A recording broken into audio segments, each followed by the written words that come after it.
ونستعينه ونستغفره ونؤمن به ونتوكل عليه ونعوذ بالله من شرور أنفسنا ومن سيئات أعمالنا من يهدي الله فلا مضل له ومن يضلل فلا هادي له ونشهد أن لا إله إلا الله وحده لا شريك له ونشهد أن سيدنا وحبيبنا ومولانا محمدا عبده ورسوله الذي أرسله بالحق بشيرا ونذيرا وداعيا إلى الله بإذنه وسراجا منيرا فقد قال الله تعالى في كلامه المجيد وبرهانه التوحيد जबान खुले पड़े ना औज़ु बिल्लाहि मिनश एको दाओ एको बिस्मिल्लाहिर रहमानिर रहीम इन्नमा الله ورسوله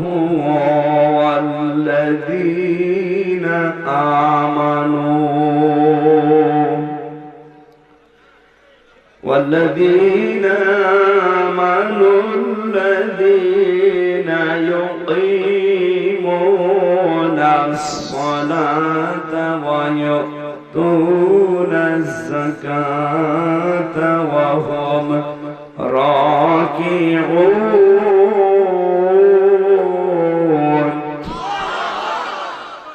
ومن يتول الله ورسوله والذين آمنوا فإن حزب الله هم الغالبون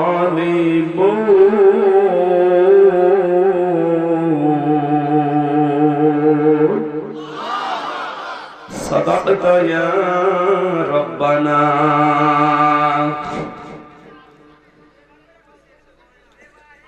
عن أبي هريرة رضي الله تعالى عنه قال قال النبي صلى الله عليه وسلم حب الدنيا رأس كل خطيئة رواه ابن ماجه وقال تعالى في شان رسوله إن الله وملائكته يصلون على النبي يا أيها الذين آمنوا صلوا عليه وسلموا تسليما اللهم صل على سبحانك لا علم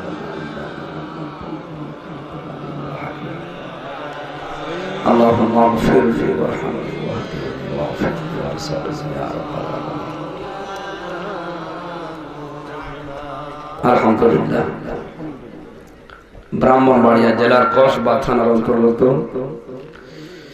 কায়েমপুর পশ্চিমপাড়া ইসলামী যুব সমাজ কল্যাণ পরিষদের উদ্যোগে আয়োজিত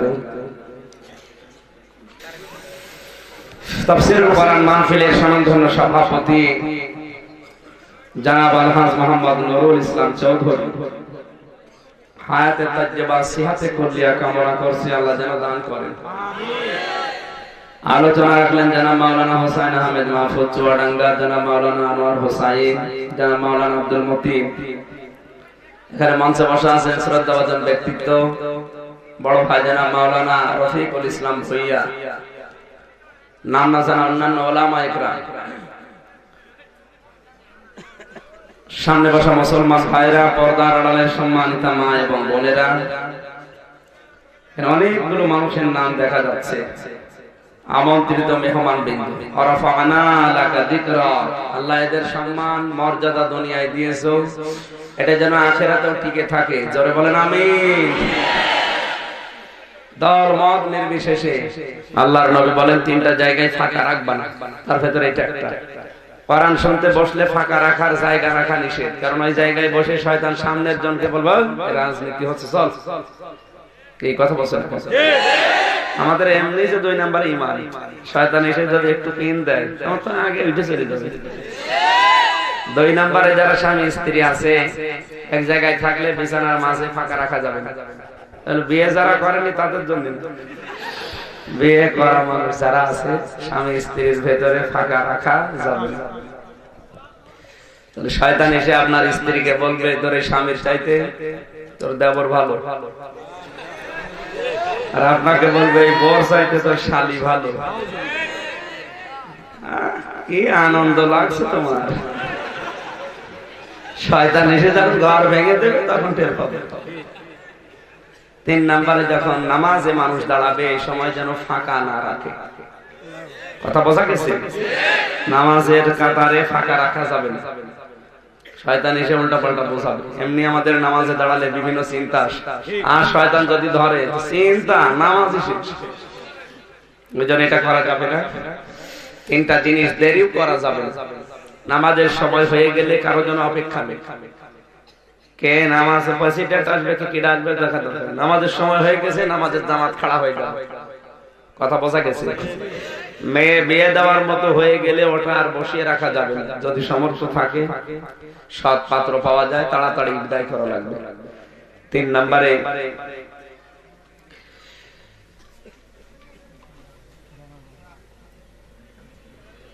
বিয়ের ক্ষেত্রে একটা, নামাজের ক্ষেত্রে একটা, আর জানাজা যদি হাজির হয়ে যায়। মরণের পরে মানুষ আজকে রাত 8টায় মারা গেছে, কালকে দুপুর বেলা মাটি দেবে।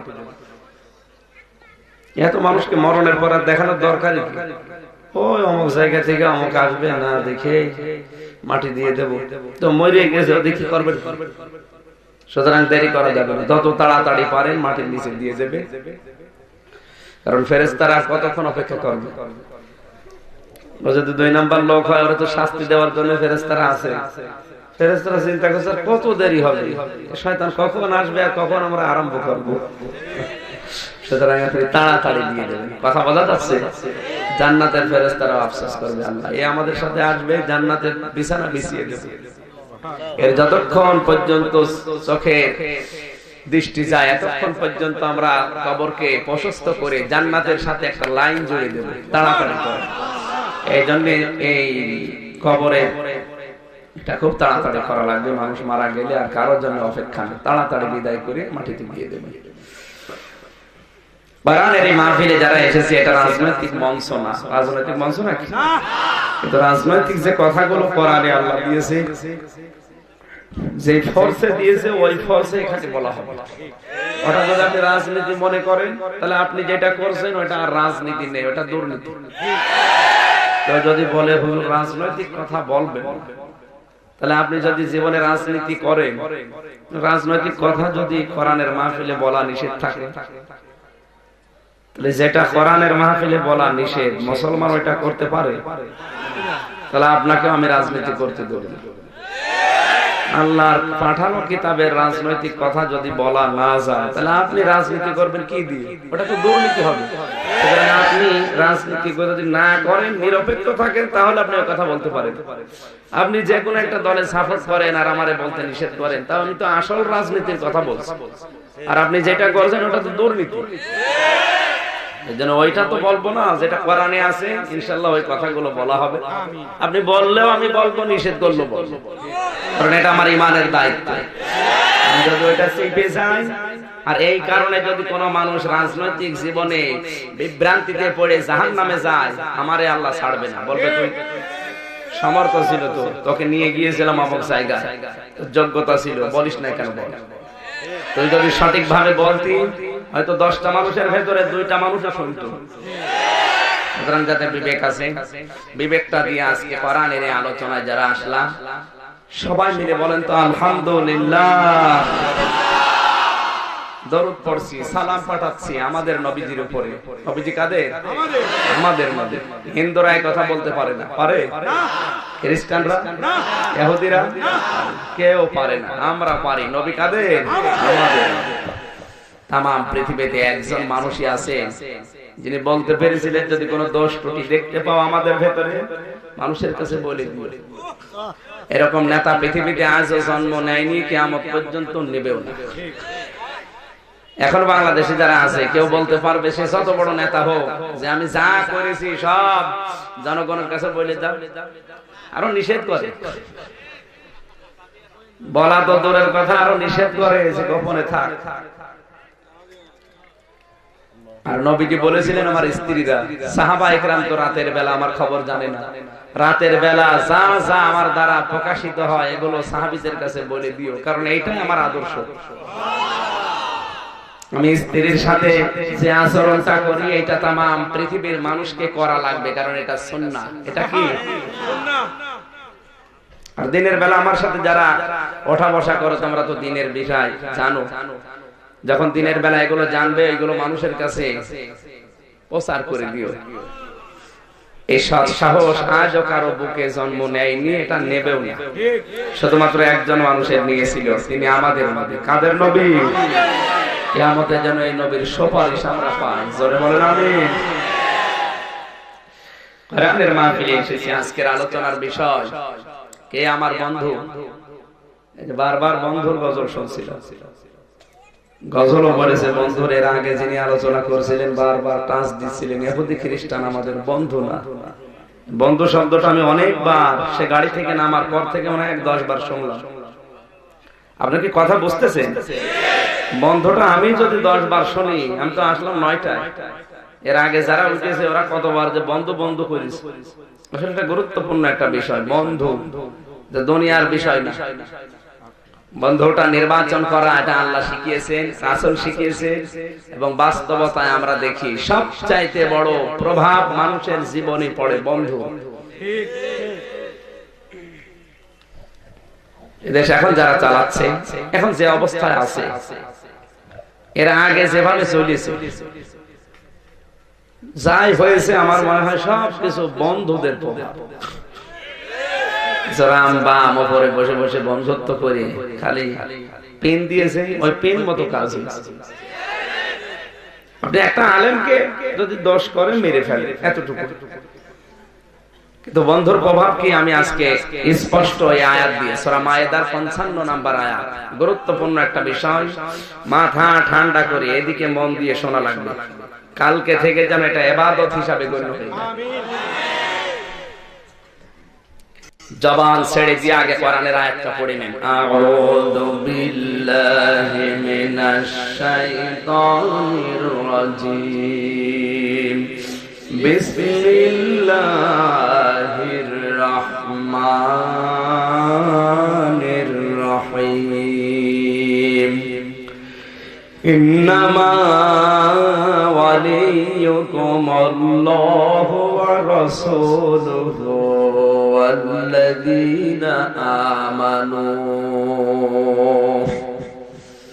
والذين آمنوا الذين يقيمون الصلاة ويؤتون الزكاة وهم راكعون।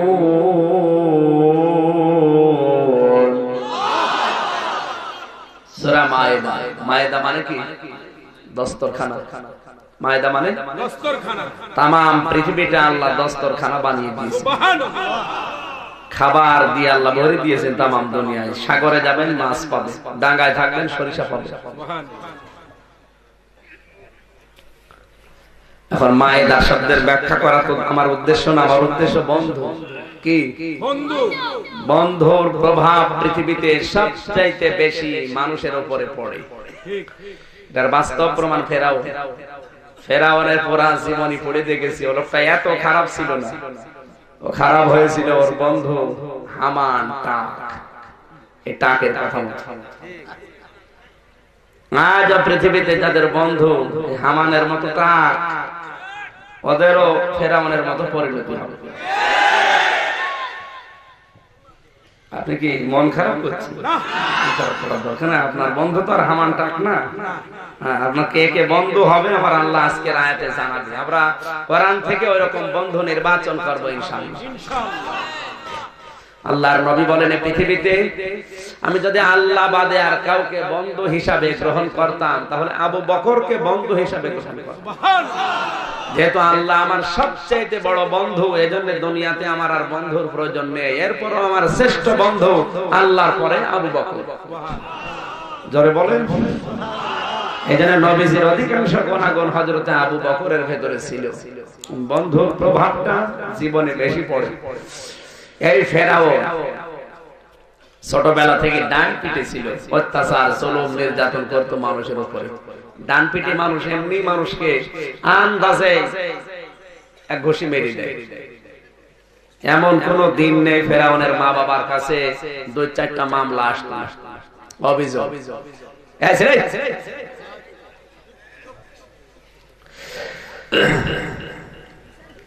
শেষ পর্যন্ত মা বাবার সহ্য করতে না পেরে ওকে ত্যায্যপুত্র করেছিল।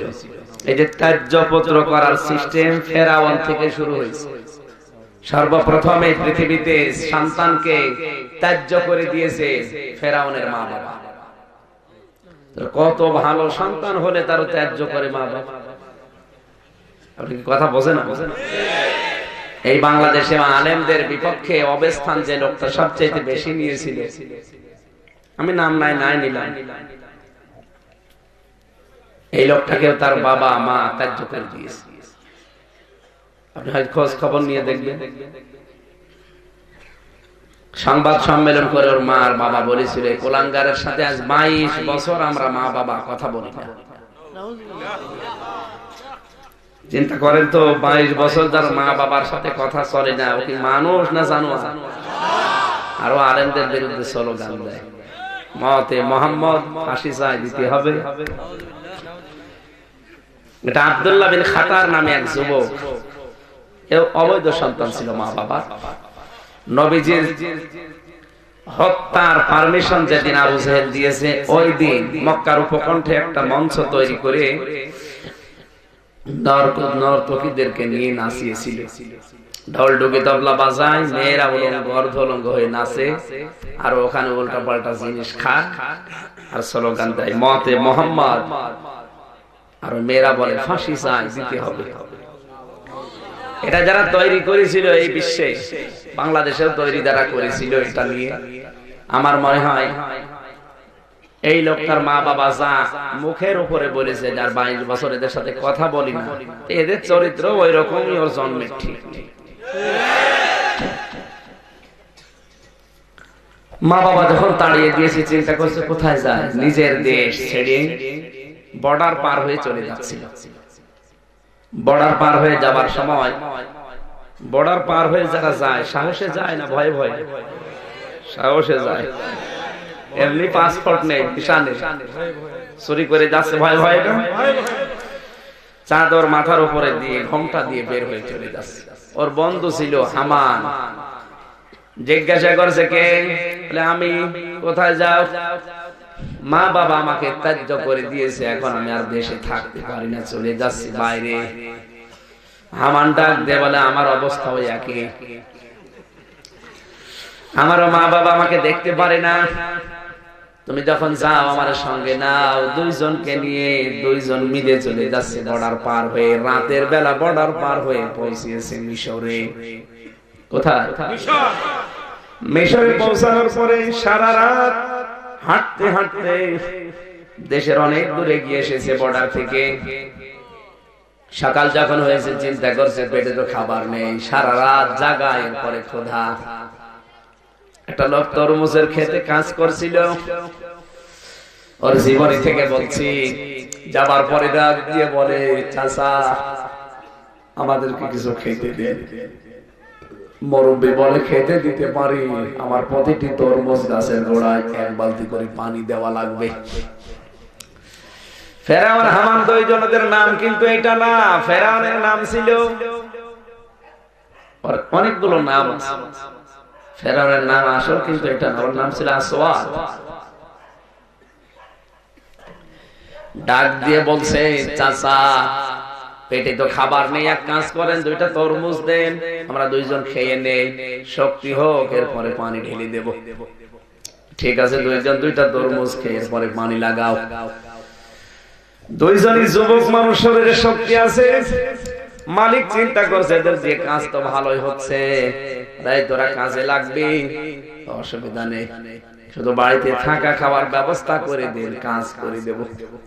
ফেরাউন সর্বপ্রথম এই পৃথিবীতে তরমুজের খেতে কাজ দিয়ে জীবন আরম্ভ করে।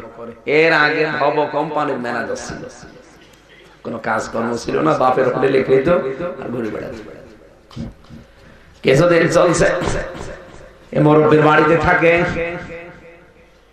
হঠাৎ করে একদিন হামান বুদ্ধি দিচ্ছে, বন্ধু এভাবে আর কতদিন চলা যায়, এক কাজ করো, এদেশে মিশরের সরকারি গোরস্থানের দারোয়ান নেবে, সার্কুলার দিয়েছে, তোমার তো বডি ফিটনেস ভালো আছে, তুমি সালাম্বা ভালো, তুমি যে দরখাস্ত লাগাও, দেখা যাক কি হয়।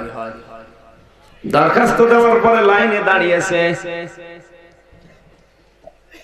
ওর বডি ফিটনেস দেখে, ওর যোগ্যতা দেখে, হ্যাঁ ঠিক আছে ধরে নিয়ে নিলাম। মিশরের সরকারি গোরস্থানের, কেন্দ্রীয় গোরস্থানের দারোয়ান, গোরস্থানের যে ঘর আছে ওখানে থাকে। হামানকে কিছুদিন পরে বলে, তোরা তরমুজের খেতে কাজ করার দরকার, তুই আমার সাথে আয়, মানুষ মরে এখানে আসে, মাটি দেওয়ার সময় তোমার সাহায্য করবি, দুইজন মিলে আমাদের চলে যাবে। বেশ কিছুদিন চলছে, হঠাৎ প্লেগ রোগ দেখা দিল মিশরে, পাইকারি হারে মানুষ মরা আরম্ভ হয়েছে, হাজার হাজার মানুষ মারা যাচ্ছে, সবাই গোরস্থানে নিয়ে আসে। ফেরাউন যতটুকু পারে মাটি দেয়, লাইন করে দেয়। হঠাৎ করে হামান ডাক দিয়ে বলে, বন্ধু এইভাবে না, এক কাজ করো, যারা এসেছে ধনী মানুষ যারা, আমরা লাশ নিয়ে আর কতক্ষণ দাঁড়িয়ে থাকবে, বলো টাকা বেশি দেবে যে তার লাশ আগে মাটি দিয়ে দেব। গোরস্থানে সর্বপ্রথম ঘুষের সিস্টেম চালু করেছিল এই ফেরাউনের বন্ধুর কথা মতো। আমি কিন্তু ভাসুরের নাম ধরতে পারি না, আমি নাম জানি ভাসুর, কিন্তু নাম ধরা কেমন যেন লাগে, বিয়াদবি, দরকার নেই। আপনি কি কথা বোঝে? ফেরাউন সর্বপ্রথম গোরস্থানে মরা মানুষ নিয়ে রাজনীতি শুরু করেছে, ঘুষের সিস্টেম চালু করে, টাকা যে বেশি দেয় তাদের আগে মাটি দিয়ে দেয়। 10 টাকা নেওয়ার কথা সেখানে 10,000 টাকা, কারণ লাশ নিয়ে কোটি কোটি টাকার মালিক কতক্ষণ দাঁড়িয়ে থাকবে, দে ও টাকা দিয়ে দেয়, আগে টাকা দেয়, মাটি দিয়ে দেয়। কয়েকদিনের ভেতরে এত টাকার মালিক হয়ে গেল। হামান ডাক দিয়ে বলে, বন্ধু এক কাজ কর, টাকাগুলো এক জায়গায় জমা না করে মানুষের ভেতরে দিনের বেলা টাকা ছেড়ে রাখ, টাকা ছেড়ে রাখে টাকা আসে। এই যে সিস্টেম চালু হয়ে গেল, এই সিস্টেম তো আর বাংলাদেশে এখনো শুরু হয়নি, এইটা করছে অনেকে, আমি জানি। টাকা ছেড়ে রাখে টাকা আসে, সুদ তো বলে না, বলে ইন্টারেস্ট। এই সিস্টেম আছে কারা কারা, হাত তোলেন তো ভাই। যে একজন, কি আপনি কত টাকা ছেড়ে রেখেছেন? না আমি হাসির খোরাকি দিই না, আমি হাসবো না ভাই, প্রত্যেকটা কথায় আমার শিক্ষা আছে।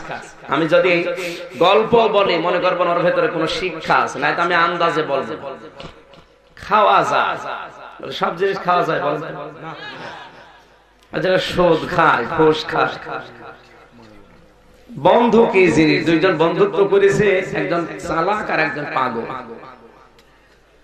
দুইজন বন্ধুত্ব করে বলছে, কাজ করো, একটা কাঁঠাল কিনে খায়। ঠিক আছে, কাঁঠালের দাম কত? 50 টাকা। চালাক যেটা বলছে, টাকা এখন দেওয়ার দরকার নেই, আগে দুইজন কাঁঠালটা খেয়ে নেই, যে বেশি খাবে সে টাকা বেশি দেবে। পাগল বলছে, আমার অসুবিধা নেই, আমি খাবো কম, টাকা দেবো কম। কাঁঠালটা ভেঙে যখন খাচ্ছে, চালাক যে রোয়াও খায়, আটিও খায়, পাগল যেটা আটি রেখে দেয়, রোয়া খায়। শেষে গণনা করে দেখা গেল চালাকের সামনে মাত্র 5টা আটি, আর পাগলের কাছে 45টা বেশি বাটি যায় বলে। টাকা এবার পাগল দিয়েছে 45, ও দিয়েছে 5। ও আনন্দ করে, আল্লাহ খাইলাম বেশি দিলাম কম। অনেক মানুষ এখানে চালাক বসে আছে, প্রতি মাসে মাসে 100 টাকা ছেড়ে রাখে, 120 টাকা পায়। চালাক গো। পাগল চিন্তা করছে আল্লাহ খাইলাম কম দিলাম বেশি, 100 টাকা রাখে 120 টাকা মাসে মাসে দেওয়া লাগে। এরকম পাগল নেই? পাগল আছেন কার হাত তোলেন তো? ওই যে একজন, তার মানে ও সুদ খায় না কিন্তু দেয়।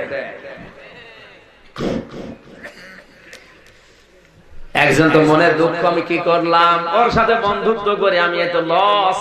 আরেকজন আনন্দ করে, যা পাগল একটা পেয়েছিলাম, মন মতো খেয়েছি।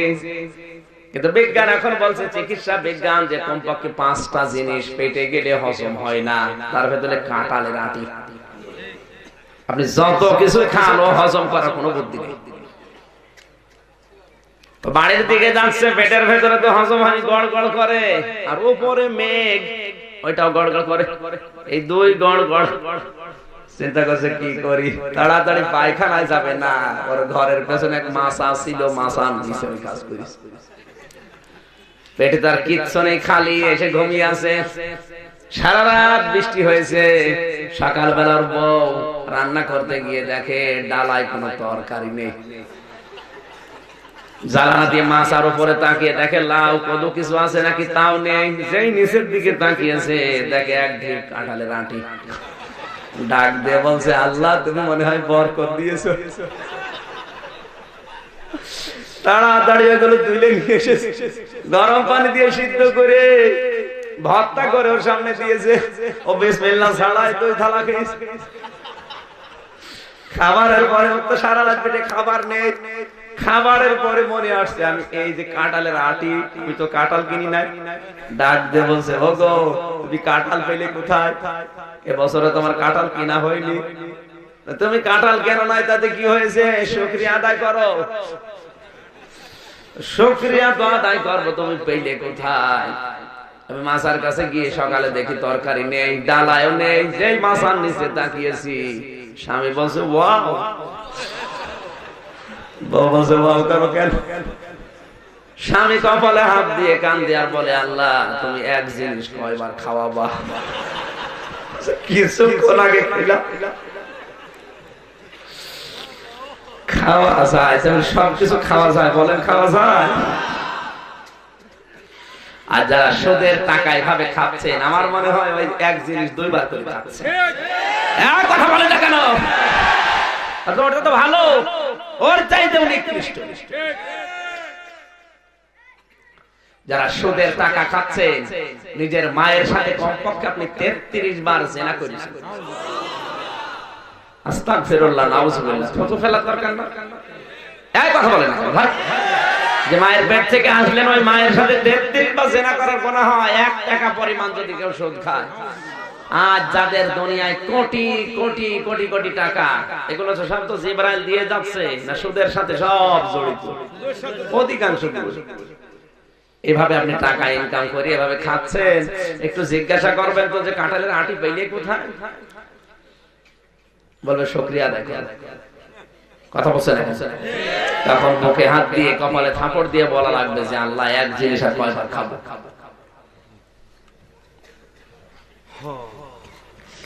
সিস্টেম চালু হয়ে গেল।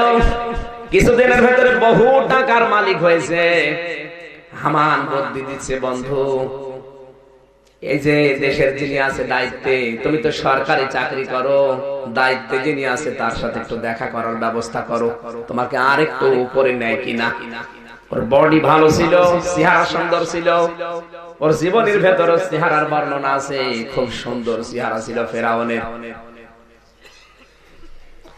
কিছুদিন যাবার পরে দেশের দায়িত্বে যিনি আছে জাহিজ মন্ত্রী, ওই দেশের প্রধান যিনি, তার নাম তৈমুর।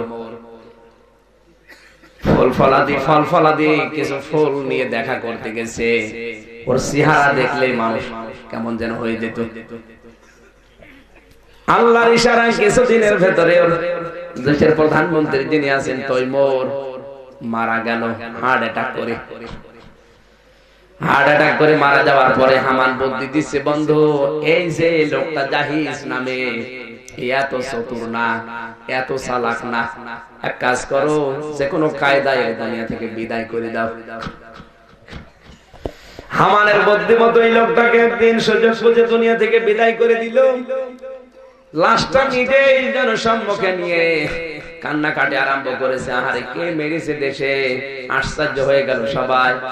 খুনের তদন্ত করো, 3 দিন পার হয়ে গেল, কিছু হয় না। শেষ পর্যন্ত মাটি দিয়ে মায়া কান্না করে নির্বাচন হবে তাহলে দেশে। কত আগে ওই যে নিজের টাকাগুলো বিভিন্ন মানুষকে দান করে করে মানুষের মন জয় করে নিয়েছিল, কারণ টাকা তো বৈধ না, সব অবৈধ টাকা। কোটি কোটি টাকা মানুষের ভেতরে রাতের বেলা গভীর রজনীতে বিভিন্ন মানুষকে দিয়ে দিয়ে মানুষের মনটাও জয় করে নিয়েছিল। কার কথা বলতো? বন্ধু হামানের। কার? ডাক দিয়ে বলছে, তোর জনপ্রিয়তা ভালো আছে, যারা দাঁড়াচ্ছে তুইও দাঁড়িয়ে যা। দাঁড়ানোর পরে ভোট হয়েছে, শেষ পর্যন্ত সবচাইতে বেশি ভোট পেয়েছে এই ফেরাউন।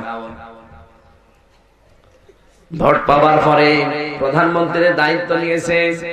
কয়েকদিন শোক পালন করার পর মন্ত্রী পরিষদ গঠন করে বিভিন্ন দায়িত্ব বিভিন্ন জনকে দিয়েছে, কিন্তু 5টা গুরুত্বপূর্ণ দায়িত্ব নিজের হাতে রেখে দিয়েছে, কাউকে দেয়নি। তার ভেতরে 1 নম্বরে স্বরাষ্ট্রমন্ত্রী, এ কাউকে দেয়নি।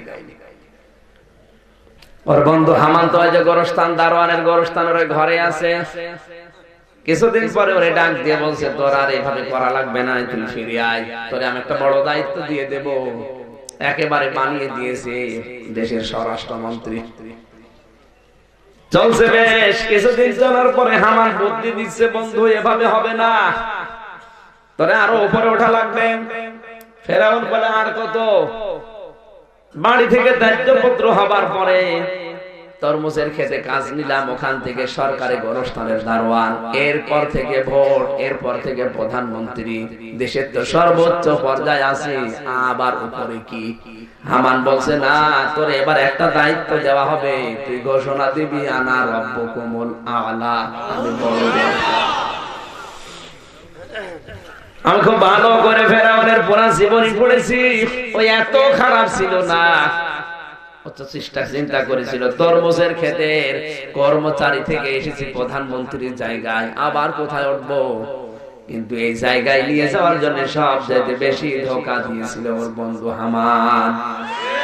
এখানে থাকলে হবে না, আরো উপরে ওঠা লাগবে, রব দাবি কর। ফেরাউন ওই দিন ওকে গরম দিয়েছিল, বেটা কি বলিস? এদেশে এখনো আসমানি কিতাবের আলোচনা চলে, এখনো আসমানি কিতাবের জ্ঞানী জ্ঞানী আলেমরা আছে। এদেশের মানুষ মেনে নেবে না। রব্বুকুমুল আ'লা, অন্তত মিশরে এটা মানা যাবে না। হামান বুদ্ধি দিচ্ছে, তোরে একবারে তো দাবি করতে বলি না, তুই আমারে 40 বছর সময় দে, এই 40 বছরের ভেতরে আমি তোরে জায়গা মতো তুলে দেব। প্রথম 10 বছর তুই এক কাজ করবি, শিক্ষা ব্যবস্থায় এমন একজন মানুষকে বসাবি, শিক্ষা ব্যবস্থার 10 বছর একাধারে চললে ওখান থেকে আসমানি কিতাবের যে কথাগুলো আছে তুলে দিবি। তাওরাতের, ইনজিলের, জাব্বুরের এই কথা না, আসমানি কিতাবের ওই সময় যেটা ছিল ওই কিতাবের কথাগুলো আস্তে আস্তে সব তুলে দে। দেখবি 10 বছরের শিক্ষা ব্যবস্থায় আমল পরিবর্তন হয়ে গেছে। মানুষ শিক্ষিত হবে, কিন্তু অধিকাংশ গুলো নাস্তিক হবে। 10 বছর একাধারে যখন এভাবে চলছে, কোরআনের শিক্ষা ব্যবস্থা থেকে আলাদা, আসমানি কিতাবের শিক্ষা আর নেই। 10 বছর একাধারে থাকলে মানুষ এমনি আমার আল্লাহকে ভুলে যাবে। হামান বুদ্ধি দিচ্ছে, বন্ধু আরো 10 বছর এক কাজ করা লাগবে। এই আসমানি কিতাব যারা পড়াতে পারে ওদেরকে বিদায় করা লাগবে, আর ওদেরকে এমনিতে বিদায় করতে গেলে জনগণের টার্গেট হয়ে যাবে। এক কাজ কর, ওদেরকে বিদায় করার আগে এমন এমন দোষ ওদের উপরে চাপিয়ে দে যেন মানুষ ওদের নাম শুনলেই ঘৃণা করে। আপনি এমনি মেরে ফেলেন একটা আলেমকে যদি দোষ করে, কিন্তু মারার আগে এমন দোষ তার উপরে চাপিয়ে দেওয়া হয়, পরবর্তী প্রজন্ম যারা আসবে ওরা যেন আলেমের নাম শুনলে ঘৃণা করে। বড় হুজুরে ধর্ষক, আরে ছোট হুজুর তো 2 নাম্বার। আপনি মনে হয় ঘুমাচ্ছেন, ঘুমান ভাই, 12টার পরে জেগে উঠবেন। 3 নম্বরে ধরে কাজ করা লাগবে। এই দেশে নারী পুরুষের এক জায়গায় চাকরির ব্যবস্থা করে দেয়। কারণ একটা মানুষ যদি, নারী যদি পুরুষের কাছে বেশি সময় দেয়, স্বামীর চাইতে সাহেবের সাথে মহব্বত বেশি হয়। আপনি দেখবেন একটা নারী যদি নিজের স্বামীর কাছে 3 ঘন্টা থাকে, সাহেবের কাছে 21 ঘন্টা, মহব্বত বাড়বে স্বামীর চাইতে সাহেবের সাথে। অনেক সময় স্লোগান দিয়ে ফেলে, পরে ছেড়ে দেবো, কিন্তু সাহেব ছাড়তে পারবো না, কারণ সময় দিয়েছে তো হুজুরের চাইতে সাহেবের কাছে বেশি। কথা বলছে না? মানুষের নেচার এটা, যার কাছে বেশি সময় থাকে মহব্বত তার সাথে বেশি হয়। এই কথা বলছে না? এই জন্য স্বামী স্ত্রী এক জায়গায় থাকার নিয়ম। কিন্তু এখন আমরা একজন লন্ডনে, একজন আমেরিকা। কিছুদিন পরে দেখা যাচ্ছে 2 জন আসমানে ঝোল খাচ্ছে, আর ছেলে মেয়েরা আল্লাহ দিচ্ছে। আমার কথা কি বোঝা যাচ্ছে? স্বামী স্ত্রী 2 জনই যারা চাকরি করে, আপনি একটু খোঁজ নিয়ে দেখবেন সংসারে শান্তি নেই। কারণ ওদের পরিবার দেখবে কে? আমি বহু পরিবারের খোঁজ নিয়ে দেখেছি, নেই। স্বামী স্ত্রী 2 জন সকাল 8টার সময় বেরিয়ে যায়, রাত 8টায় আসে, আরে সন্তানাদি গুলো সব আসমানে ঝোল খায়। হয় না? কিছুদিন পরে দেখা যাচ্ছে ঐশী তৈরি হচ্ছে। বাবা ছাড়া ওর রাত চলে না। কি কি বাবা? আপনি চাকরি করতে নিষেধ করছেন না, কিন্তু সিস্টেম তৈরি করা লাগবে। স্বামী স্ত্রী নারী পুরুষ অবাধ মেলামেশা তৈরি করার জন্য এক জায়গায় করে দাও। আপনি আলাদা আলাদা ব্যবস্থা করেন, কোনো অসুবিধা নেই। নারীরা চাকরি করবে 100% গ্যারান্টি দিয়ে, কোনো অসুবিধা নেই, কিন্তু ওদের সিস্টেম থাকবে ক্ষেত্র আলাদা, সব এক জায়গায় করে দিয়েছে। এই যে এখন সৌদি আরবে আইন পাস করে সেলসম্যান দিচ্ছে মেয়েদের, সুন্দরী মেয়েদেরকে ওইভাবে যদি আপনি দোকানে যেয়ে দেখেন, ও মাল কিনবেন না, ওই মালের দিকে তাকিয়ে থাকেন। কি একটা আশ্চর্য! আমি হজে যাওয়ার পরও ওগুলো দেখি নাই, কিন্তু এখন দেখতে পাচ্ছি। এখন আইন পাস করে ওদেরকে ড্রাইভিং লাইসেন্স দিয়েছে, মেয়েরা ড্রাইভিং করতে পারবে। শুধু এতটুকুই না, সিনেমা হল ওপেন করে দিয়েছে, নারী পুরুষ সিনেমা দেখছে। জোরে বলেন সুবহানাল্লাহ। শুধু নবীজি আছে ওখানে, আল্লাহর ঘরটা আছে, এজন্য গজব নাজিল হচ্ছে না। ওই সালমান শয়তান যা শুরু করেছে, ওখানে গজব আবার আগে আসার কথা। কারণ জেনা ব্যভিচার যখন ওপেন হয়ে যায়, তখন আল্লাহ তার রহমতের দৃষ্টিটা তুলে নেয়। কথা বলে না কেন? আজও এই দেশটায় রহমত যতটুকু ছিল, এখন আল্লাহ আস্তে আস্তে তুলে নিচ্ছে। এই কারণে, কারণ এই দেশে এখন জেনা ব্যভিচার একেবারে ওপেন হয়ে যাচ্ছে সব জায়গায়। 1500 বছর আগে নবীজি জানিয়েছিলেন এমন সময় আসবে মানুষ জেনা করবে আর জেনা করা দেখবে। এখন তো মোবাইলে ঠিক ওই কায়দায় চলছে। কথা বলেন না কেন? পর্ণ আসক্তি যাদের বেশি, উলঙ্গ নাচ, উলঙ্গ পোস্টার, উলঙ্গ নারী দেহ দেখার অভ্যাস যাদের বেশি, একটা কাজ করেন, বলবো মন খারাপ হবে না? মোবাইল যাদের আছে, মোবাইলের স্ক্রিনে অথবা কম্পিউটারের স্ক্রিনে যারা ফেসবুক আইডি আছে, মোবাইল খোলার পরেই কিন্তু একটা লেখা আসে। কথা বোঝেন? আমার লেখা আসে না?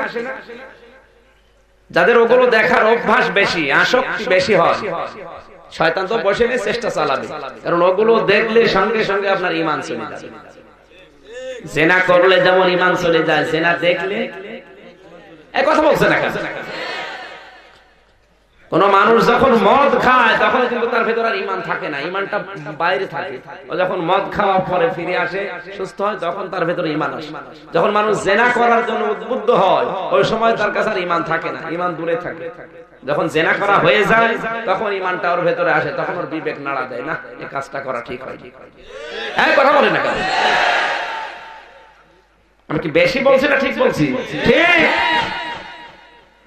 জেনা করার সময় কখনো ঈমান থাকে না, শয়তান ওরে দখল করে নেয়, করাই লাগবে, যে কোনো কায়দায় ওরে কাজটা করাবে। কাজ করার পরে যখন ঈমান ফের ভেতরে চলে আসে, তখন ওর বিবেকটা নাড়া দেয়, না কাজটা তো ঠিক হয়নি। শয়তান তখন দূরে চলে যায়, তখন হাসে, কাজ আমি করে দিয়েছি, ওরে ধ্বংস করে ফেলেছি। কথা বলে না কেন? এরকম হয় না? মোবাইল যাদের আছে, ইন্টারনেট ব্যবহার যারা করে, ইউটিউব, টিউব ম্যাট, এগুলো যারা চালায়, ফেসবুক, আমার মনে হয় খুললে ওই রকম মন যাদের আছে, আমাকে বেশি বলছি নাকি? দেখতে মনে বলে না? একটা কাজ করে রাখবেন, 7টা কাজ আছে, একটা বলছি। মোবাইলের স্ক্রিন যখন আপনি মোবাইল খুলবেন, ইউটিউবে যাবেন, টিউবমেটে যাবেন, ফেসবুকের আইডিতে যাবেন, খোলার পরে যে একটা ছোট্ট লেখা আসবে, ওই লেখাটা আপনি সেভ করে দেবেন, আল্লাহ আমাকে দেখছে। হয় বাংলায় দেবেন, হিন্দিতে দেবেন, আরবিতে দেবেন, যে ভাষায় আপনি পারেন লিখে দেবেন আল্লাহ আমাকে দেখছে। খোলার পরে দেখবেন আল্লাহ আমাকে দেখছে। অন্তত আপনি আল্লাহর সরিষা পরিমাণ ঈমান যদি আপনার থাকে, অন্তত আপনাকে বাঁচিয়ে পারা যাবে না? কারা কারা পারবেন হাত তোলেন তো। হ্যাঁ, দাড়ি মুখে নিয়ে 2 নম্বরই কাজ করো। হ্যাঁ, দেখে মোবাইল দেখে, হাত নামা, আগে মোবাইল দেখে, দেখে মোবাইল দেখে কি আছে আপনার মোবাইলে, কি আছে? আপনার হাত তুলছেন কোন কাজ? আমি বললাম আর হাত তুলবেন আপনি, বুঝে শুনে হাত তোলা থাকবে না। আমার কথা মনে হয় বোঝা যাচ্ছে না। আমার ভাইরা,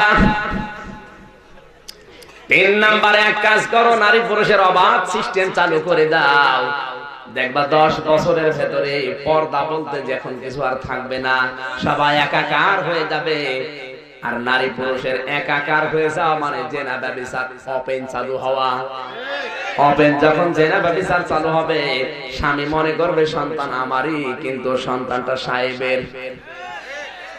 আজ বাংলাদেশে হাজার হাজার সন্তান বাবা মনে করছে আমারই, কিন্তু দেখতে মনে হয় সাহেবের মতো হয়েছে। কি গো, ছেলে আমার সাহেবের মতো মানে? বলে আল্লাহ দিয়েছে, আল্লাহ ভুল করেছে। সেই ওর বাবার মতো হওয়া দরকার, বাবার মতো হয় না, হয় সাহেবের মতো। এই কথা বলে না কেন? আপনি চলেন, আমি এখনই দেখাবো ঢাকা। আজ হাজারো ছেলে মেয়ে সব হচ্ছে সাহেবের মতো, বাবার মতো হয় না। হাসতেছে, দুঃখ করা দরকার। সিস্টেম চালু করেছিল হামানের বুদ্ধিমতো ফেরাউন। হামান কি ছিল ফেরাউনের? আরো জোরে, আরো জোরে, খুব গুরুত্বপূর্ণ জিনিস এটা। হামান ডাক দিয়ে বলে, বন্ধু আর 10 বছর বাকি আছে, এক কাজ করো, তুমি যে রব আনা রব্বুকুম আলা এটা বললেই মেনে নেবে তা না। এক কাজ করো, অনেককে মানবে, অনেককে মানাতে বাধ্য করা লাগবে। সুতরাং মানুষকে বাধ্য করতে হলে ক্ষমতা লাগবে, পাওয়ার লাগবে, প্রশাসন লাগবে। এই যে 10 বছরে যত জারজ তৈরি হয়েছে, প্রায় 12,000 জারজ সন্তান তৈরি হয়েছিল। ওই 12,000 সন্তানকে নিয়োগ দিয়ে তুমি প্রশাসনের ডান হাত বানিয়ে নাও। যে মানবে না তাকে দিয়ে পিটিয়ে মানাবা। সিস্টেম আমার মনে হয় পৃথিবীতে অনেক দেশে এখন আরম্ভ হয়ে গেছে। আল্লাহ বাঁচিয়েছে যে আমাদের দেশে এখনো শুরু হয়নি।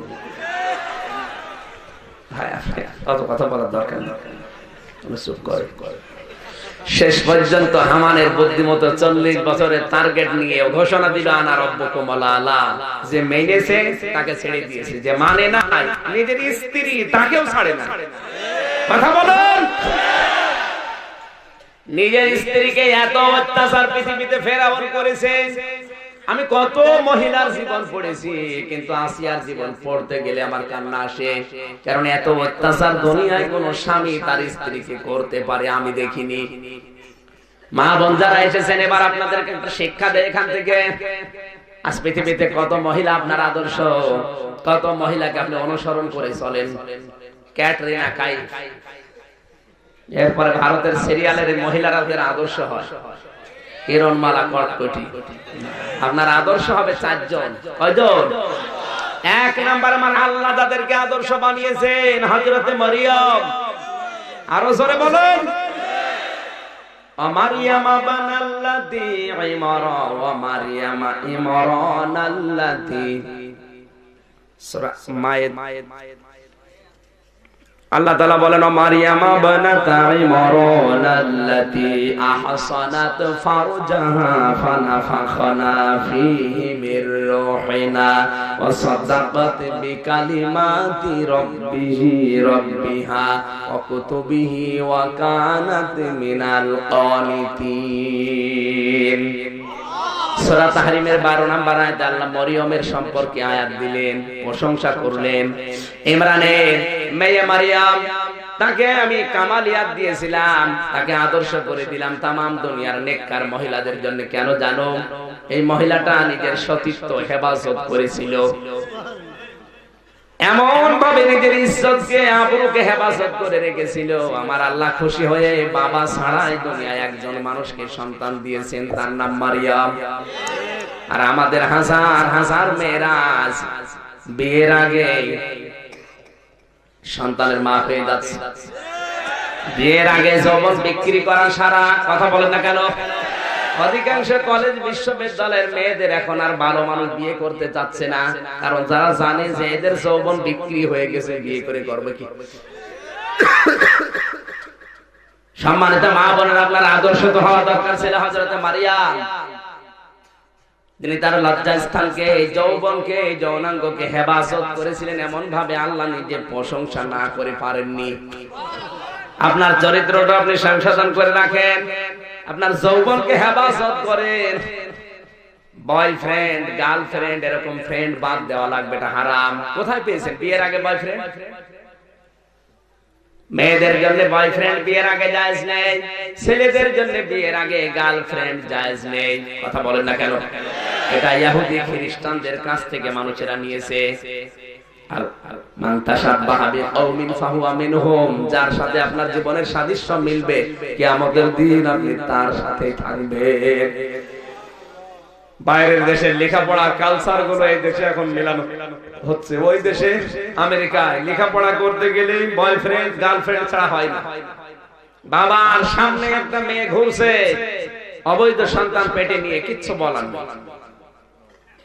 ছেলে মদ খেয়ে গিলাস থেকে বের হয়ে বাবার সামনে আসবে, কিচ্ছু বলার নেই।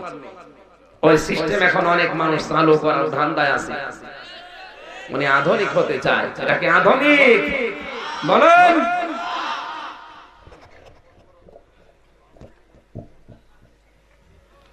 আমার ভাইরা, কোরআনে কারীম হযরতে মারিয়ামের প্রশংসা করেছেন। 2 নম্বরে প্রশংসা করেছে হযরতে আসিয়ার। মা বোন যারা এসেছেন, আপনাদেরকে নবীজি জাহান্নামে দেখেছেন বিশেষ করে 2টা কারণে। 1 নম্বরে মেয়েরা কারণে অকারণে মানুষকে বরদোয়া দেয়, লানত করে। 2 নম্বরে সবচেয়ে বেশি মেয়েরা জাহান্নামে যাবে স্বামীর নাফরমানি করার কারণে। আর আসতে বলেন।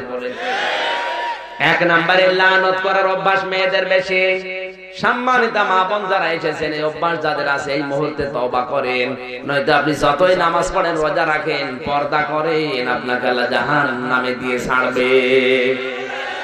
2 নম্বরে স্বামীর প্রতি, এই যে স্বামী সারা জীবন সবকিছু ঠিকঠাক দিয়েছে, যদি একটা সাবান একদিন কম হয় এমন বরদোয়া দেয়, লানত পর্যন্ত দিয়ে দেয়।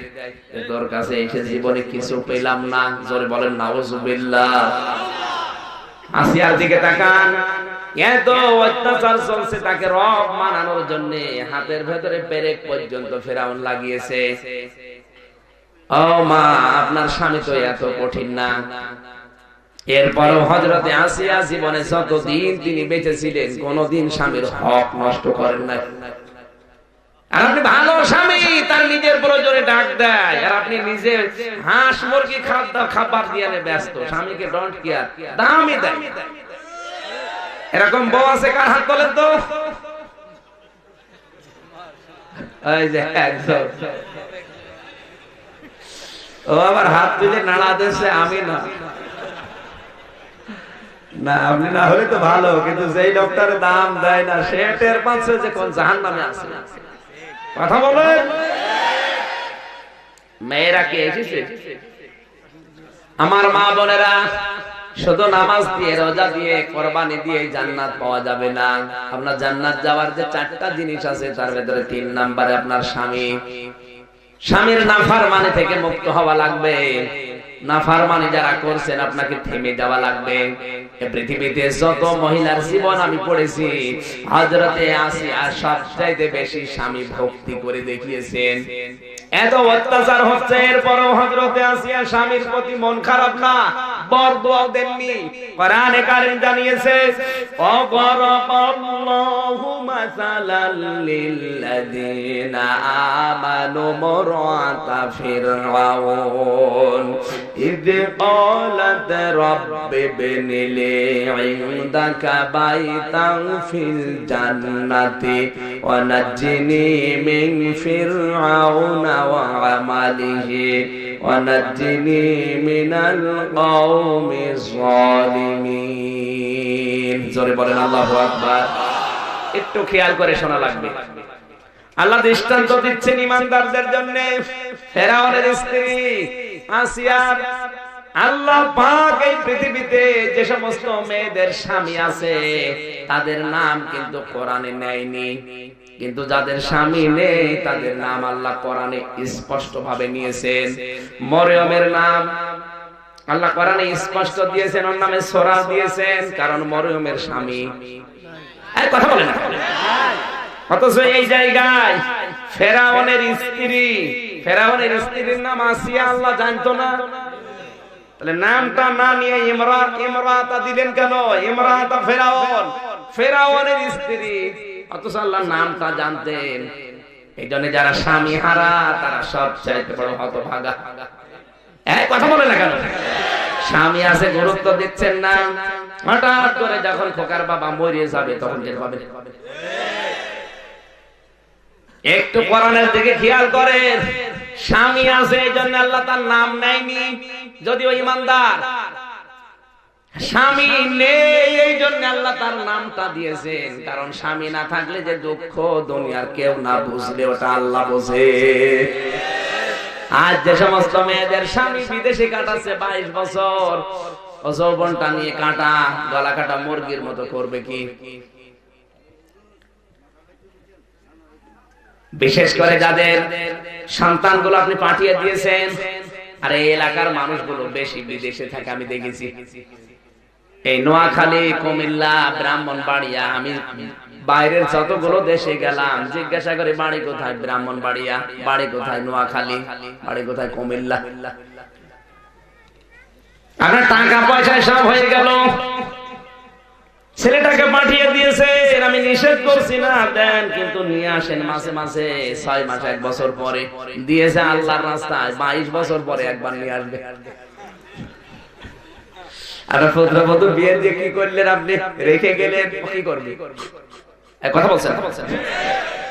এরকম পরিবার দেশে নেই। এখানে যারা ছেলেকে বিদেশে পাঠিয়ে দিয়ে আপনি তসবিহ টেপছেন মনে মনে, এগুলো আমি নিচে নামতে পারলাম না, তাই আশা করে আপনি বুঝেছেন। আরে ভাই, টাকা পয়সা দিয়ে কি করবেন? আপনার পুত্রবধূ যদি জিনায় লিপ্ত হয়ে যায়, ও যদি অন্যের হাত ধরে কোনো সময় চলে যায়, যা পাঠাচ্ছে আপনার ছেলে ও যদি অন্য কারো ব্যাংকে জমা করে, আপনি টাকা দিয়ে করে করবেন। 6 মাস 1 বছর পরে বাড়িতে নিয়ে আসার ব্যবস্থা করে, 1 মাস 1.5 মাস থাক, এরপরে আবার যা, অসুবিধা একেবারে রাহেলিল্লাহ দিয়ে। সৌদি আরবে আমি হজ করার সময় একটা জিজ্ঞাসা করলাম বাড়ি কোথায়? ব্রাহ্মণবাড়িয়া। কোন থানায়? কসবাই। কয় বছর আছে? 11 বছর চলছে। বাড়ি যাবেন? এখনো 11 বছর পরে। 22 বছর পরে বাড়ি যাবে। আপনার বউ বিয়ে করে রেখে চলে গেছে, তো দেখবে কে? সব আল্লাহর উপরে ছেড়ে দিচ্ছে, আল্লাহ দেখবে।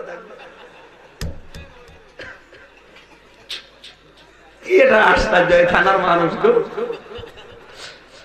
ওই লোকই আমার নিয়ে গেছিল মদিনা থেকে মক্কা, আবার মক্কা থেকে জেদ্দা। মাঝে মাঝে মাহফিল করতাম ওখানে, ও নিয়ে যেত। দেখে মনে হচ্ছে যে আসমান থেকে পালিয়ে এসেছে আল্লাহর ওলি। কিন্তু বউ রেখে গেছে 11 বছর। আরো বলছে 11 বছর পরে দেশে যাব, তারপরে ওর জীবন যৌবন শেষ, ওই সে করবে কি? কথা বলছেন? কি বলছেন? ঠিক আছে, বুঝতে পারলি আপনি। আন্দাজে না বুঝে বলছে হ্যাঁ বুঝি। কি বলছেন? কি হযরতে ওমর রাদিয়াল্লাহু তাআলা আনহু গভীর রজনীতে রাতের বেলায় বের হচ্ছিলেন, হঠাৎ দেখেন গানের আওয়াজ কানে আসে। এত সুন্দর গান বলে কে? তাও গান যৌন উত্তেজনামূলক গান বলছিল মেয়েটা। আল কাসদুস সাবলি খুলুকুল বায়ানা আউশাউ জিদান হুব্বুল হায়াতি। সুর করে বলছে মেয়েলি কণ্ঠ, চিকন গলা, রাতের বেলা, আদো আদো জ্যোৎস্না। হযরত ওমর ঘরের পেছন দিয়ে যাওয়ার সময় দেখে এত সুন্দর গান, তো গানের অর্থ তো খারাপ। আপনি অর্থ বুঝেছেন?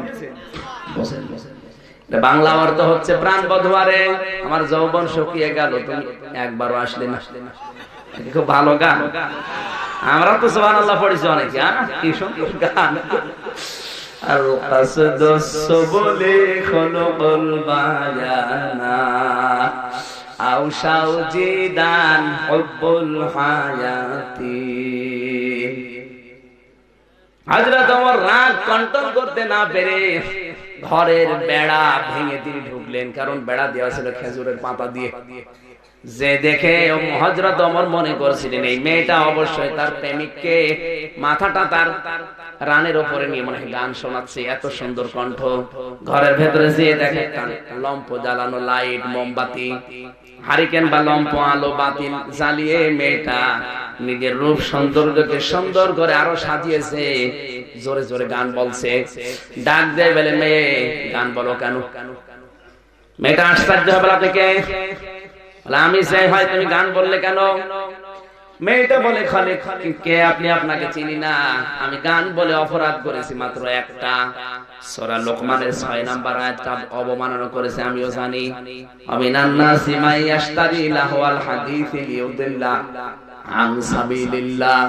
আল্লাহ তাআলা বলেন, যারা অনর্থক কথাবার্তা, গান, ভিডিও, থিয়েটার, সিনেমা এগুলো টাকা পয়সা দিয়ে কিনে নিয়ে আসে, এগুলো মানুষকে আল্লাহর দ্বীন থেকে দূরে সরানোর ধান্দা।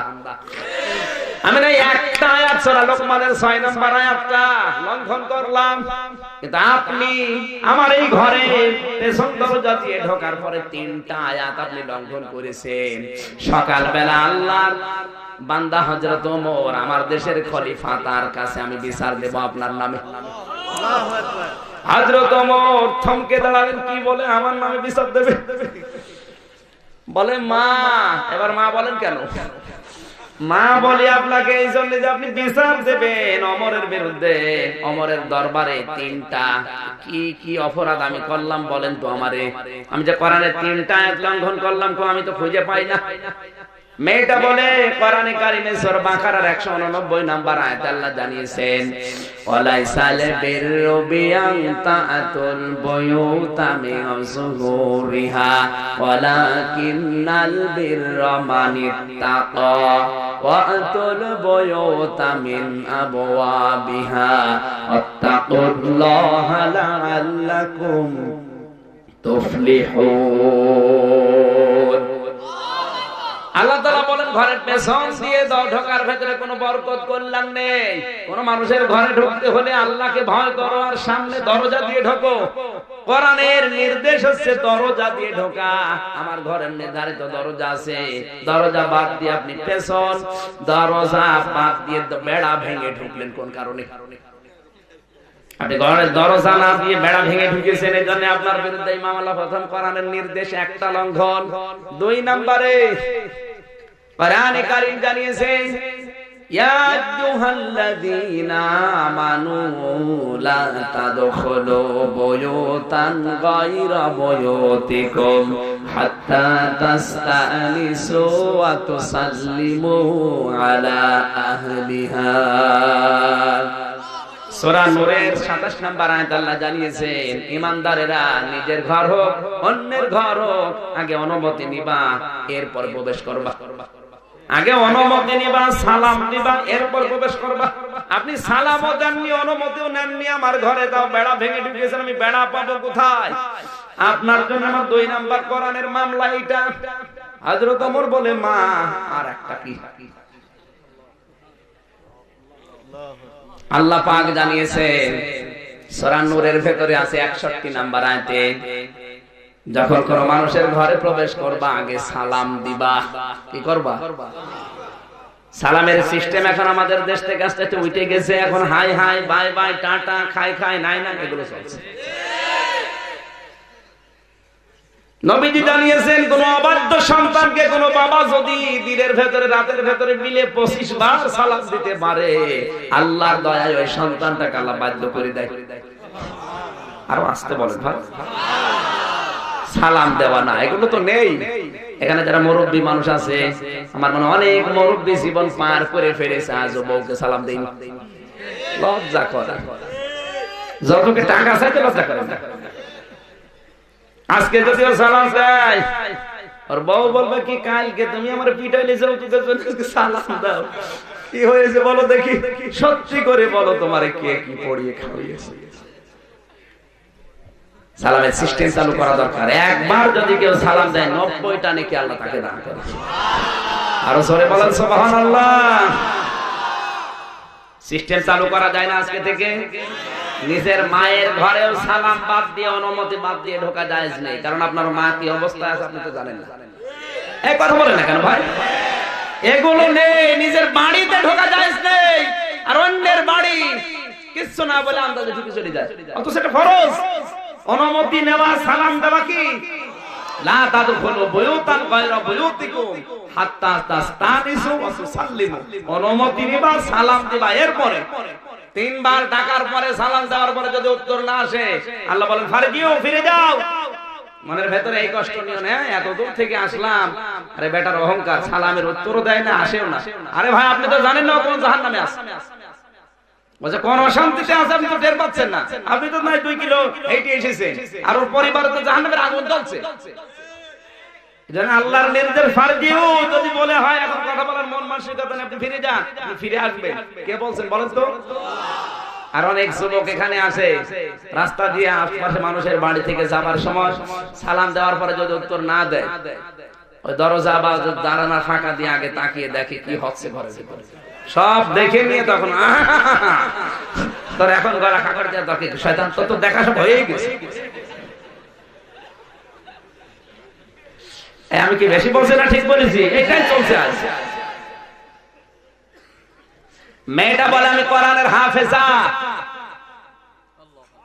পথিক, তুমি 3 নম্বরে কোরআনের আয়াত লঙ্ঘন করেছো। সূরা হুজুরাতের 12 নম্বর আয়াত, ইয়া আইয়ুহাল্লাযীনা আমানু লা তাজতানিবু কাসীরাম মিনাজ যান্নি ইন্না বা'দাজ যান্নি ইসমুন ওয়া লা তাজাসসু ওয়া লা ইয়াবতাব বা'দুকুম বা'দা আইয়ুহিব্বু আহাদুকুম আন ইয়াকুলা লাহমা আখিহি মাইতান ফাকারিহতুম।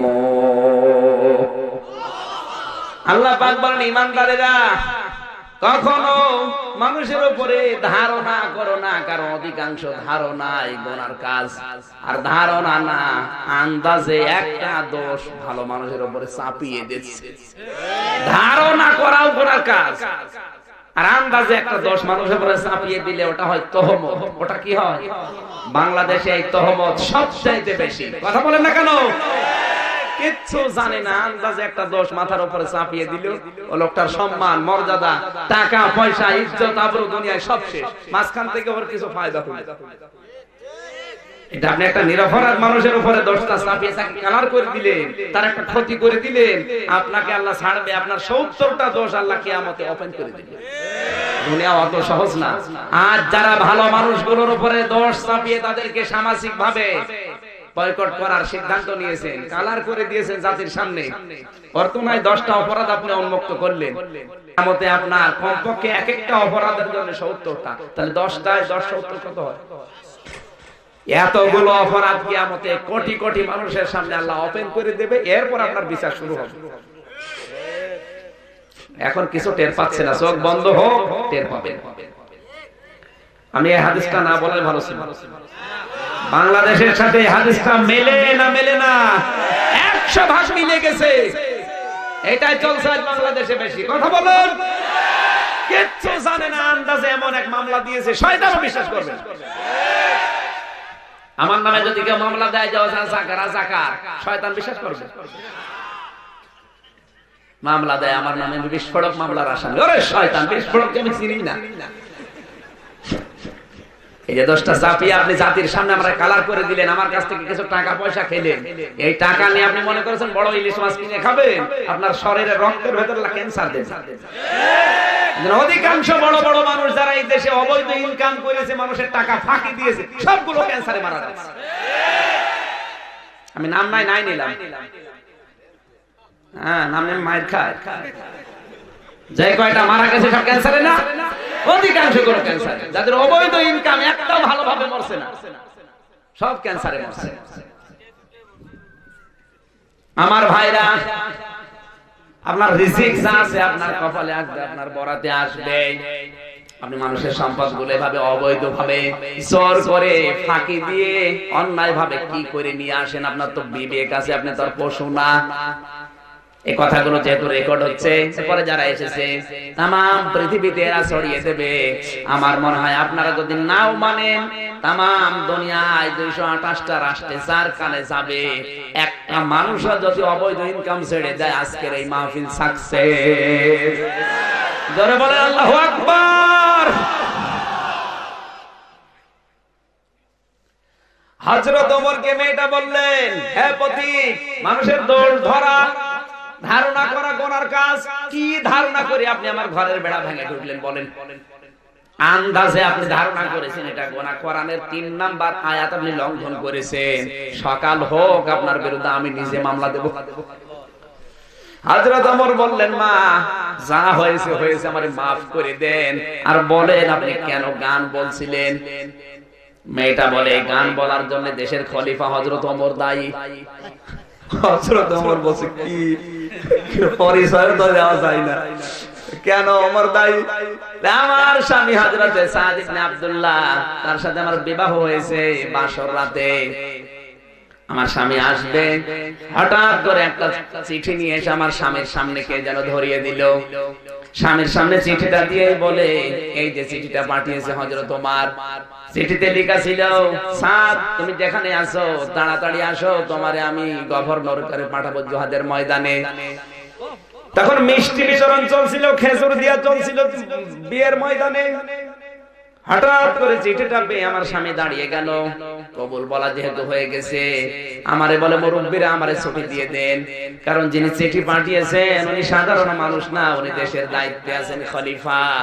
আর কোরআনের আয়াত আমাকে বারবার ডাকতেছে, ইয়া আইয়ুহাল্লাযীনা আমানু আতিউল্লাহা ওয়া আতিউর রাসূলা ওয়া উলিল আমরি মিনকুম।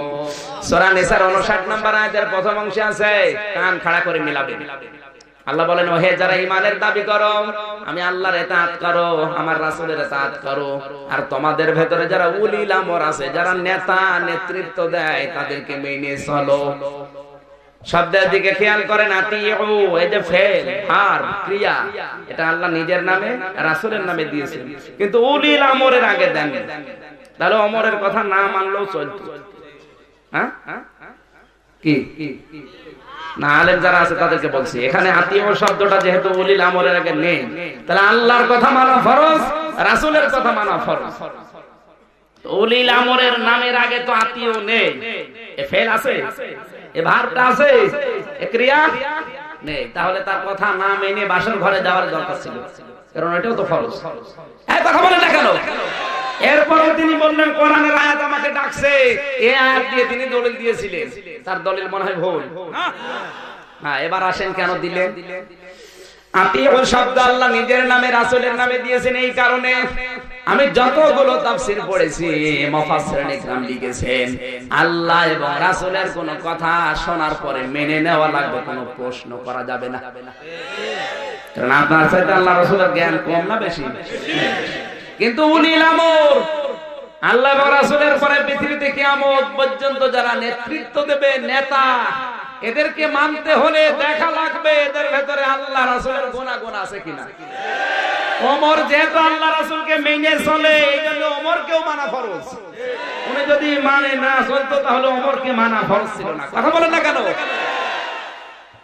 সাদ ইবনে আব্দুল্লাহ ডাক দিয়ে বলছে, মুরব্বিরা, এই যে আতিউর শব্দটা আল্লাহ নিজের নামে রাসূলের নামে দিয়েছে, কিন্তু উলিল আমরের আগে দেয়নি। তারপর হযরত ওমর যেহেতু আল্লাহ রাসূলকে মেনে চলে, এখন আমাকে ওমরকে মেনে চলাও ফরজ। সুতরাং আপনাদের কথা মতো আমি বাসরাতে যেতে পারলাম না, তার কথায় সাড়া দেওয়া আমার জন্য কোরআনের নির্দেশ অনুযায়ী ফরজ। বাংলার মুসলমানরা এইভাবে যদি কোরআন মানতো, এদেশে যে শনিবারের বিকেল নামে যে সিনেমাটা তৈরি করেছে শয়তান, এটা কবে বন্ধ হয়ে যেত? শনিবারের বিকেল নামে সিনেমা তৈরি করেছে, রাসূলের দাড়ি লাগিয়েছে জাহিদ হাসানের মুখে, আর এই তিশার মাথায় দিয়েছে পাগড়ি। এই যে হিসাব হলি আর্টিজান নামে এই সিনেমাটা সরওয়ার জাহান ফারুকী কুলাঙ্গার বানিয়েছে, নবীর দাড়িকে লাগিয়েছে, যারা হামলা করেছিল হলি আর্টিজানে তাদের মুখে। ওটা বোঝাতে চাচ্ছে যে দাড়িওয়ালা মানুষ বোমা হামলা করে বেড়ায়। আঘাতটা গেছে রাসূলের পরিচয়। এই কথা বলেন না কেন? আপনি কোথায় আঘাত দিচ্ছেন? সিনেমা বানান, নোবেল নাটক বানান, অসুবিধা নেই, কিন্তু রাসূলের দাড়ি নিয়ে আপনি হিজাব পর্দা ফরজ ওইটা নিয়ে কটূক্তি করলেন সাহস দিলকে। অবশ্যই আপনার পেছনে কোনো রাঘব বোয়াল কলকাঠি না আছে, নাতে এই শয়তানের এতটুকু পিসকে মানুষের দ্বারা চিকন হ্যাংলা দেখেননি? এই সরওয়ার জাহান ফারুককে ঠেলা দিলে পড়ে যাবে, আর শয়তান এত সাহস আসে কোত্থেকে? ওর পেছনে রাঘব বোয়ালরা আছে। এই কথা বলেন, আপনি যাই পেছন ধরো যদি শক্তি পাচ্ছেন, আর যারাই দিচ্ছে স্পষ্ট জানাচ্ছি এখনো ৯৬% নবীর উম্মত এই দেশে আছে। বেশি ঝামেলা করবেন না রাসূলের সুন্নাত নিয়ে, আল্লাহর বিধান পর্দা ফরজ নিয়ে। যদি একবার এটা খেপে যায়, সিনেমা না চলচ্চিত্র জগৎই দেশ থেকে চলে যাবে।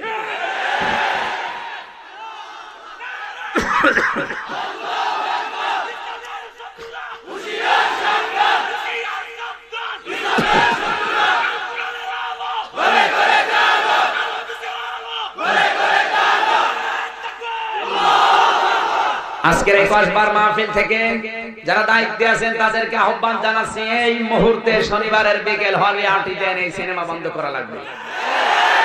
কারণ এটার দ্বারা শুধু আমাদেরকে গালি দিলে মেনে নিতাম, গালি দিচ্ছে সরাসরি রাসূলের দাড়িকে। হলে আর্টিজানে যারাই হামলা করেছিল একটার মুখের দাড়ি ছিল না, আর একটাও মাদ্রাসায় পড়ুয়া ছেলে মেলে না, সবগুলো কলেজ ভার্সিটির। কথা বলেন, তাদেরকে আপনি কালার করেন না, যত দোষ সব হুজুরদের। আর হুজুরদেরও গালি দেন, কিন্তু আপনি রাসূলের দাড়ি লাগিয়ে দিলেন শয়তানের মুখে কোন কারণে? সুতরাং এই মুহূর্তে বন্ধ করা লাগবে। কারা রাজি আছেন দেখি? লিল্লাহি তাকবীর।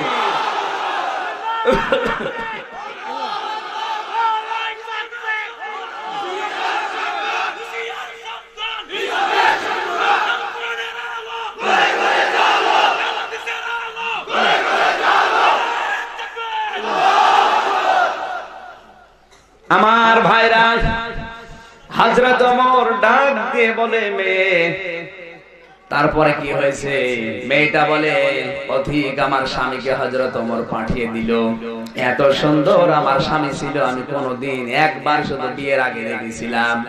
শুনেছি আমার স্বামী সাদ ইবনে আব্দুল্লাহ মদিনার সবচাইতে সুন্দর যুবক, আর আমিও সবচাইতে সুন্দরী, কিন্তু বাসর রাতে ঘরের গেট থেকে আমার কাছে বিদায় দিয়ে চলে গেল। বলে এবার জিহাদের ময়দান থেকে ফিরে আমি আসব। ৩ মাস পার হয়ে গেল, হঠাৎ শুনলাম যে আমার স্বামী আসতেছে। সাজগোজ করে বসে আছি, কে যেন সংবাদ দিল হযরত ওমর ওখান থেকে আরেকটা জিহাদের ময়দানে পাঠিয়ে দিয়েছে। আমার সাজগোজ আবার বন্ধ হয়ে গেল। কি করব? আরো ৩ মাস। ৩ মাস কেটে যাওয়ার পরে শুনলাম আসতেছে। আমার স্বামীর জন্য আমি সাজগোজ করে বসে আছি। এজন্য মেয়েরা যদি সাজতে চায় শুধুমাত্র সাজবে তার স্বামীর জন্য। মেয়েদের সাজগোজ যায় যাতে শুধু স্বামী বাদ দিয়ে অন্য কারোর জন্য যা। কথা বলেন, আপনি লিপস্টিক দেবেন, লিপাইনার দেবেন, আশকারা, মাস্কারা, আইলানা যা দেবেন স্বামীর জন্য দেন। এক চোখের ভেতরে এখন ৯টা জিনিস পাওয়া যাচ্ছে। এক চোখে যদি ৯টা দিতে বাকি জায়গায় কয়টা আছে? আমি নাম নাই নাই আমি বিয়ে করার সময় মার্কেট করতে গিয়ে দেখেছি চোখে দিয়েছে ৯টা। বললাম ভাই চোখে ৯টা, বাকি জায়গায় কয়টা? হুজুর আপনি হুজুর মনে হইতেন সব দিইনি, সাধারণ মানুষের ব্যাগ করে দিতাম। যত মানবেন দে, পোল্ট্রি ফার্মের যত মল আছে সব তাই মুখে। কথা বলেন না কেন? এমন দিয়া দিয়েছে আর আব্বা বলতে পারে না ড্যাডি। আব্বা বলল মুছে যাবে, কায়দা ড্যাডি বলে ডাকে, আম্মি আম্মি বললে হয় না, কি যেন একটা নাম দিয়েছে মাম্মি, যেন মুখ না লাগে। আপনি দেবেন যা আছে সব দিয়ে দে, স্বামীর জন্য শুনবে। কার জন্য? এভাবে সুন্দর করে সাজগোজ করে আপনি মার্কেটে যান, এটা স্বামী খুশি করার আপনার উদ্দেশ্য না, খুশি করার উদ্দেশ্য পাবলিক। আর পাবলিক যদি কোনো মানুষকে দেখে আন্দাজে আশেপাশে মন্তব্য করে, যারা করছে ওদের গোনা হচ্ছে, যাকে দেখে করছে ওরও গোনা হচ্ছে। তাও ছোটখাটো গোনা হলে মেনে নিতাম, কবিরা গোনা হচ্ছে। এক একটা কবিরা গোনায় আপনি কমপক্ষে ৭,০০০ বছর জাহান্নামের আগুনে জ্বলবেন। তোরে বলেন নাউজুবিল্লাহ। খলিফা আমার স্বামী আসবে বলে আমি সাজগোজ করে বসলাম, হঠাৎ কে যেন এসে বলেছে তোমার স্বামী আজও আসবে না, পাঠিয়ে দিয়েছে হযরত ওমর। এই জন্য আজকে রাতের বেলা আমার এই যৌবনের তাড়নায় আমি গান বলছিলাম যে প্রাণ বধুয়ারে যৌবন আমার শুকিয়ে যাচ্ছে, টলমল করে, তুমি একবারও আয়সা দেখলা না। জোরে বলেন নাউজুবিল্লাহ। হযরত ওমর এক দৌড়ে বাড়িতে গেলেন, নিজের মেয়ে সাউদাকে ডাক দিয়ে বললেন, নিজের মেয়ে হাফসাকে ডাক দিয়ে বললেন, মা, একটা মেয়ে বিয়ে হওয়ার পরে নিজের স্বামী ছাড়া কতদিন থাকতে পারে? মেয়ে বলে, আব্বা কেন? বলে, আমার দরকার আছে, বলো। মেয়েটা বলে, আব্বা, বিয়ে হওয়ার পরে স্বামী ছাড়া একটা মেয়ে খুব বেশি হলো 4 মাস থাকতে পারে, এর চাইতে বেশি থাকলে তার কষ্ট হয়। হযরত ওমর তাড়াতাড়ি করে তওবা করে বলেন, আল্লাহ, আমি কি করেছি? ও তো 4 মাস না, 3, 4, 12 মাস হয়ে গেছে। স্বামী যাদের নেই, দূরে থাকে, তারা টের পায় কি জিনিস। আপনার আছে, আপনি টের পাচ্ছেন না, খালি গন্ডগোল করেন, খালি বরদোয়া দেন। এবার তাকান তো, স্বামী এলো, এই মেয়েটার ব্রেক দিয়েছে হাতের ভেতরে, গরম পানি মাথার উপরে দিচ্ছে, চুলগুলো গরম পানির কারণে গরম তেল ঢেলে দিচ্ছে, চুলগুলো খসে পড়ে যাচ্ছে। এরপরও তিনি স্বামীর নামে বরদোয়া দেননি। আল্লাহ তাআলা বলেন, ইযে ক্বালাতি রাব্বি বিনিলি ইনদাকা বাইতান ফিল জান্নাতি। হযরতে আসিয়া বলেছে, রব্বুল আলামিন, যে অত্যাচার চলছে তোমার যেন রাগ হয়ে না যায়, আমার এই অত্যাচার দেখে আমার স্বামীর উপরে যেন তোমার রাগ না হয়। তুমি এক কাজ করো, তুমি যেখানে থাকো ওই জায়গায় একটা ঘর আমার জন্য বানিয়ে দাও, ওই ঘরে বসে বসে যেন আমি তোমাকে দেখতে পারি। এত অত্যাচার করার পর স্বামীর উপরে বরদোয়া দেয়নি, আর অত্যাচার করা লাগে না, শুধু শ্বশুর শাশুড়ি নিয়ে এক জায়গায় মিলে মিশে থাকবে, তাই রাজি হয় না। আর কথা বলেন না, তুমি জান্নাত পাবা। খালি নামাজ পড়লে, একটু পর্দা করলে জান্নাত পাবা, অত সোজা না। এত অত্যাচারের পর স্বামীকে আল্লাহ তুমি যেন রাগ করবা না, এই কথা বলছি। ওয়ানাজ্জিনি, এক আলিফ টান আছে, ওয়ানাজ্জিনি মিন ফিরাউনা ওয়া আমালিহি ওয়ানাজ্জিনি মিনাল কওমিজ জালিমিন। হে আল্লাহ, তুমি আমার স্বামী ফিরাউনের অত্যাচার থেকে তুমি আমাকে বাঁচাও, এতটুকু। কিন্তু তার উপরে তুমি অত্যাচার করো, এই কথা আসিয়া বলে না। সুবহানাল্লাহ বলতে পারেন না? ওয়ানাজ্জিনি মিন ফিরাউনা, ফেরাউনের কবল থেকে তুমি আমাকে বাঁচাও, কিন্তু তাকে তুমি অত্যাচার করো, তার উপর তুমি প্রতিশোধ নাও, এই কথা আসিয়া বলে না। তারপরও ব্রেক মারা হাতের ভেতরে। আর আপনার একটা সাবান কম হলে আপনি বরদোয়া দিয়ে ছেড়ে দিচ্ছেন। নবীজি মিরাজ থেকে ঘুরে এসে জাহান্নামে মেয়েদের দেখেছিলেন এই কারণে। অধিকাংশ মেয়েরা স্বামীর উপরে আন্দাজে বরদোয়া দেয়, বাস্তবতা তো বলছে না। মনে করে পাশের বাড়ির স্বামী এত কিছু দেয়, পারে না, আন্দাজে এক কথা বলে দেয়। কথা বলে না কেন? যার স্বামীর যেরকম ইনকাম, ওই ইনকাম নিয়ে আপনাকে খুশি থাকা লাগবে। আপনাকে ওয়াহেদ ভাইয়ের বাড়ি পাঠিয়েছে এমনি না, আপনাকে তো আমার বাড়ি পাঠাতে বাধ্য। লোকটার মাসে ইনকাম 16,000 টাকা, আর আমার ইনকাম 16 লাখ টাকা। সুতরাং আপনি আমার বাড়িতে এসেছেন যে পর্যায়ে, ওই রকম আপনি করেন। ওর বাড়িতে যদি আল্লাহ পাঠায়, ওকে যদি চাপ দেন, আমি হামজার মতো তোরও 16 লাখ টাকা উপায় করা লাগবে, ওর তো বিক্রি করা লাগবে, তাও হবে না, কারণ বুড়ো মানুষ কি রাখেন। এজন্য মা বোন যারা এসেছেন, শুধু আর শোনা না, যার স্বামীর ইনকাম যতটুকু, ওইটা আমি আপনাকে খুশি থাকা লাগবে, ওটা ইবাদত। কারণ অধিকাংশ স্ত্রীর মুখের দিকে তাকিয়ে স্বামী অবৈধ ইনকাম করতে বাধ্য হয়। বেশিরভাগ নেতারা, নেতার বইয়ের ফ্যাশন কি? এই আজকে দেখলাম এক নেতা তার স্ত্রীকে প্রায় 60টা শাড়ি কিনে দিয়েছে আজকে। এক একটা শাড়ি তাও 22-23 হাজার টাকা দাম, ফেসবুকে দিয়েছে। এক একটা শাড়ি যদি 22-23 হাজার টাকা দাম হয়, 60টা শাড়ি কত হয়? এটা সব জিবরাইল দিয়েছে। ওই স্ত্রীর মন রক্ষা করতে গিয়ে ওকে খুশি করার জন্য ওই নেতা জনগণের সম্পদ অবৈধভাবে ইনকাম করে। এই কথা বলি না, আপনি কি রাগ করবেন না? এই আয়াত বাদ দিয়ে দেব। উনি বলেছেন নাচিনি মিনাল কওমিজ জালিমিন, নাচিনি একালে টান আছে, তুমি আমাকে বাঁচাও এই জালেম সম্প্রদায় থেকে। তারপরও তিনি বদদুয়া দেননি স্বামীর উপরে যে আল্লাহ তুমি এর উপর প্রতিশোধ না। সুবহানাল্লাহ বলতে পারেন নাই? আপনার আদর্শ হওয়া দরকার আসিয়া, আপনার আদর্শ বানিয়েছেন কটকটি।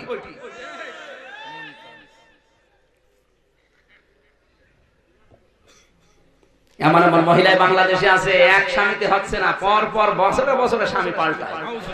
আমি নাম নাই মিলাই 3টা স্বামী পাল্টিয়েছে, 4র্থ স্বামী চলছে। এখন শুনলাম তো ওই সংসারও টেকবে না, আর একটা দরকার। আল্লাহর লানত নামের উপরে কথা বলেন। ভারতের নায়িকা শ্রাবন্তী অনেকের আদর্শ, সুন্দরী, হ্যাঁ কি সুন্দর আমার আদর্শ। ওই মহিলা 3টা স্বামী পাল্টিয়েছে, আর একটা ধরবে।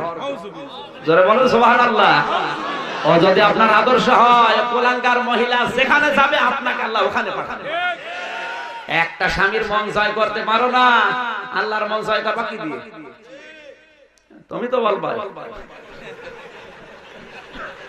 মোবাইলে উল্টোপাল্টা জিনিস রাখো, তুমি বলছো ঠিক। না না, ও রাখে না, আলহামদুলিল্লাহ ভালো। আমি হাসির খোরাকি বললাম না, যা বলি ওর ভেতরে শিক্ষা আছে। ফেরাউনের স্ত্রীর স্বামী ছিল কি? আসিয়ার স্বামী ছিল না? এই জন্য আল্লাহ নামটা ধরেনি, কারণ স্বামী যাদের আছে সব আছে, যদিও অত্যাচারী হয়। আর স্বামী নেই, ওর দুনিয়ার সব আছে, কিচ্ছু নেই। আপনি রাতের বেলা একটু যেয়ে দেখবেন, যে লোকটাকে আপনি মেরে ফেললেন, ওর স্ত্রী গলা কাটা মুরগির মতো লাফায় রাতের বেলা। ওর সন্তান আদিগুলো রাতে ঘুমাতে পারে না, কান্নাকাটি করে বাবা বাবা বলে। কত মানুষকে আপনি বিনা দোষে এভাবে রাতের বেলা গুম করে দিলেন। আপনাকে আল্লাহ ঠিক এইভাবে গুম করবে, আপনার স্ত্রী কাঁদবে। সময় বেশি নেই, কথা বলেন। মানুষ যখন এভাবে অস্ত্র ধরে, দেখবেন 3টা আঙ্গুল নিজের দিকে আছে। মানুষকে আল্লাহ বোঝাতে চাচ্ছে, এক আঙ্গুল দিয়ে একটা মানুষকে অস্ত্র দিয়ে মেরেছো, 3টা আঙ্গুল কিন্তু তোমার নিজের দিকে আছে। একটা গুলি যদি ওর মুখে করো, তোমারে আল্লাহ 3টা গুলি দুনিয়ায় খাওয়াবে, তোমার স্ত্রীকে ওইভাবে গলা কাটা মুরগির মতো কাঁদাবে, এরপরে মরণ দেবে। প্রশাসনের একটু পদ পাওয়ার জন্য কত মানুষকে গুম করো, তোমার বউ ঠিক ওইভাবে কাঁদবে। দুনিয়া অত সহজ হলে আল্লাহ সব ছেড়ে দিবে। আল্লাহ বলেন আমি ছাড় দেই, কিন্তু ছাড়ি না। আমি দেখি মানুষকে ঘড়ি, এই যে ঘড়ি ওড়ে ঢিল দেয়, ও মনে করে আর কত দূর আমারে কেউ নামাতে পারবে না। কিন্তু সন্ধ্যা হলে ঠিক এই লোকটা আস্তে আস্তে করে টান দেবে। আপনি যত উপরে ওঠেন, আপনার আসল টার্গেট কিন্তু আল্লাহর হাতে চাবিকাঠি আছে। যত উপরে ওঠেন না কেন, আল্লাহ একবার নামাবে। আর যখন নামাবে, তখন আপনি যদি নামতে না চান, সিঁড়িয়ে যাবেন, তাও আল্লাহ নামাবে। এজন্য আমরা সাবধান হব, আমাদের দ্বারা যেন কারো কোনো মানুষের বাবা হারা না হয়, স্বামী হারা না হয়। স্বামী হারা যারা, তারা টের পায়। এই 10 বছরে কত স্বামী হারা মেয়ে মাঝে মাঝে কল দিয়ে বলেছে, তোমার দুনিয়া কিচ্ছু নেই। আমি এমনিতে কাঁদি কম, কান্না আসে না। এই কথাগুলো শুনলে, সেদিন সুবর্ণচরে গিয়েছিলাম, নোয়াখালীর এই মাকে 4 জন মিলে ধর্ষণ করেছে। 4 সন্তানের মা, ওর মা বসে আছে। আমি ভাই অনেকগুলো মানুষ ছিলাম হাসপাতালে। মেয়েটা বলছে আমার বেঁধে রেখেছিল, ছোট মেয়ে 5-6 বছর বয়স, বলছে আমার বেঁধে রেখে আমার মারে ধর্ষণ করছে। এ কাজ যেই করুক, এদের বিচার হওয়া দরকার বাংলার মাঠে। হয়তো আজকে আপনি করছেন না, নিজের দলের লোক, নিজের দলীয় লোক, এই জন্য 10 দিন পরে দেখবেন আপনার মেয়ে নিয়ে ফুর্তি করবে। তখন টের পাবেন যে কি হলে কি হয়। এখন তো কিছু মনে হচ্ছে না। নিজের বউ তুলে নিয়ে যখন এই কাজ করবে, তখন তখন বিচার চাইতে গেলে ওকে বিচার নেবে না। কথা বলেন। আল্লাহ ছাড় দেয়, ছেড়ে আরো জোরে আল্লাহু ইস্তাহজিউ বিহিম ওয়া ইয়ামুদ্দুহুম। এই আয়াত তাহলে কেটে বাদ দিয়ে দেন। শুধু কোরআন পড়ে কি করবে যদি আপনি না মানতে পারেন? সুতরাং আল্লাহ বলেছেন আমি ছাড় দেই, আল্লাহু ইস্তাহজিউ বিহিম ওয়া ইয়ামুদ্দুহুম ফি তুগয়ানিহিম ইয়ামাহুন। মানুষ যখন বাড়তে চায় ওরে আরো বাড়ার সুযোগ দেয়, এমন অন্ধকারে চলে যায় ওর বিবেক আর তখন কাজে লাগে না, ও ভালোকে ভালো বলে মন্দকেও ভালো বলে। এজন্য স্বামী যাদের কাছে তাদের নাম আল্লাহ ধরেননি, এরপরে এই মহিলাটা আমার আল্লাহর কাছে বরদুয়া দেননি স্বামীর নামে। আপনি যদি আদর্শ হিসাবে কাউকে নিতে চান হযরতে আসিয়াকে নেবেন। কথা বোঝা যাচ্ছে? ফেরাউনের কথা বলছিলাম, মানে নাই। 3 নম্বরে নাম পেয়েছি আমি হযরতে খাদিজাতুল কুবরা, নবীর স্ত্রী। 4 নম্বরে নাম পেয়েছি বিশ্ব নবীর ছোট মেয়ে ফাতিমাতুজ জোহরা। তাম পৃথিবীর মুসলিম নারীদের 4 জন মহিলা আদর্শ, 1 জন মারিয়াম, 2 নম্বর আসিয়া, 3 নম্বর খাদিজাতুল কুবরা, 4 নম্বর ফাতিমাতুজ জোহরা রাদিয়াল্লাহু তাআলা আনহা। জোরে বলেন আমিন। বন্ধুর প্রভাবটা আমি শিক্ষা দিচ্ছিলাম। শেষ পর্যন্ত ফেরাউন ডাক দিয়ে বলছে তুমি যদি আমারে না মানো তোমার এইভাবে বিদায় করে দেব। বিদায় করে দিয়েছে, এর বড় মানে নাই। এটা নিজের স্ত্রীকে ছাড়ে নাই, এইটা ছড়িয়ে পড়েছে মানুষের ভেতরে। ওরে বাবারে কি রে, নিজের বউকে ছাড়ে না, ও যদি না মানে আমারও ছাড়বে না। যাদের কম ঈমান ছিল, ঈমান দুর্বল ছিল, অনেকেই ফেরাউনকে মেনে নিয়েছিল। আজ বিশ্বে অনেক দেশ আছে, বাতাস যদি একটু গরম হয় বলবে পরে তওবা করে নেব, এখন মিশে থাকি। এটা তো এখন দেশে শুরু হয়নি, হবে। কত মানুষ টুপি খুলে পকেটে নিয়েছে, দরকার নেই পরে তওবা করে নেব। ফেরাউন যে কাজটা করেছিল নিজের বুদ্ধিমতো না বন্ধুর প্রভাবে? আরো জোরে আল্লাহ রাব্বুল আলামিন বলেন ইন্নামা ওয়ালিয়ুকুমুল্লাহুল্লাযীনা আমানু ইন্নামা ওয়ালিয়ুকুমুল্লাহু ওয়া রাসূলুহু ওয়াল্লাযীনা আমানু। সূরা মায়েদা আয়াত নাম্বার 55। মনে আছে আপনাদের? এই মনে আছে? আল্লাহ পাক বলেন অবশ্যই তোমাদের বন্ধু হবে পৃথিবীতে 3 জন। কয়জন? 3 জন। আরো জন। 3 জন। 1 নম্বরে তোমাদের বন্ধু হবে আমি আল্লাহ। কে? সুবহানাল্লাহ। আল্লাহ যে মানুষের বন্ধু হয় এই কথা কোরআন জানাচ্ছে। আল্লাহ বন্ধু কাদের? আল্লাহ নিজে আয়াতের ব্যাখ্যা অন্য আয়াতে দিয়েছেন, আল্লাহু ওয়ালিয়ুল্লাযীনা আমানু। যারা ঈমান এনেছে আমি আল্লাহ তাদের বন্ধু হয়ে গেছি।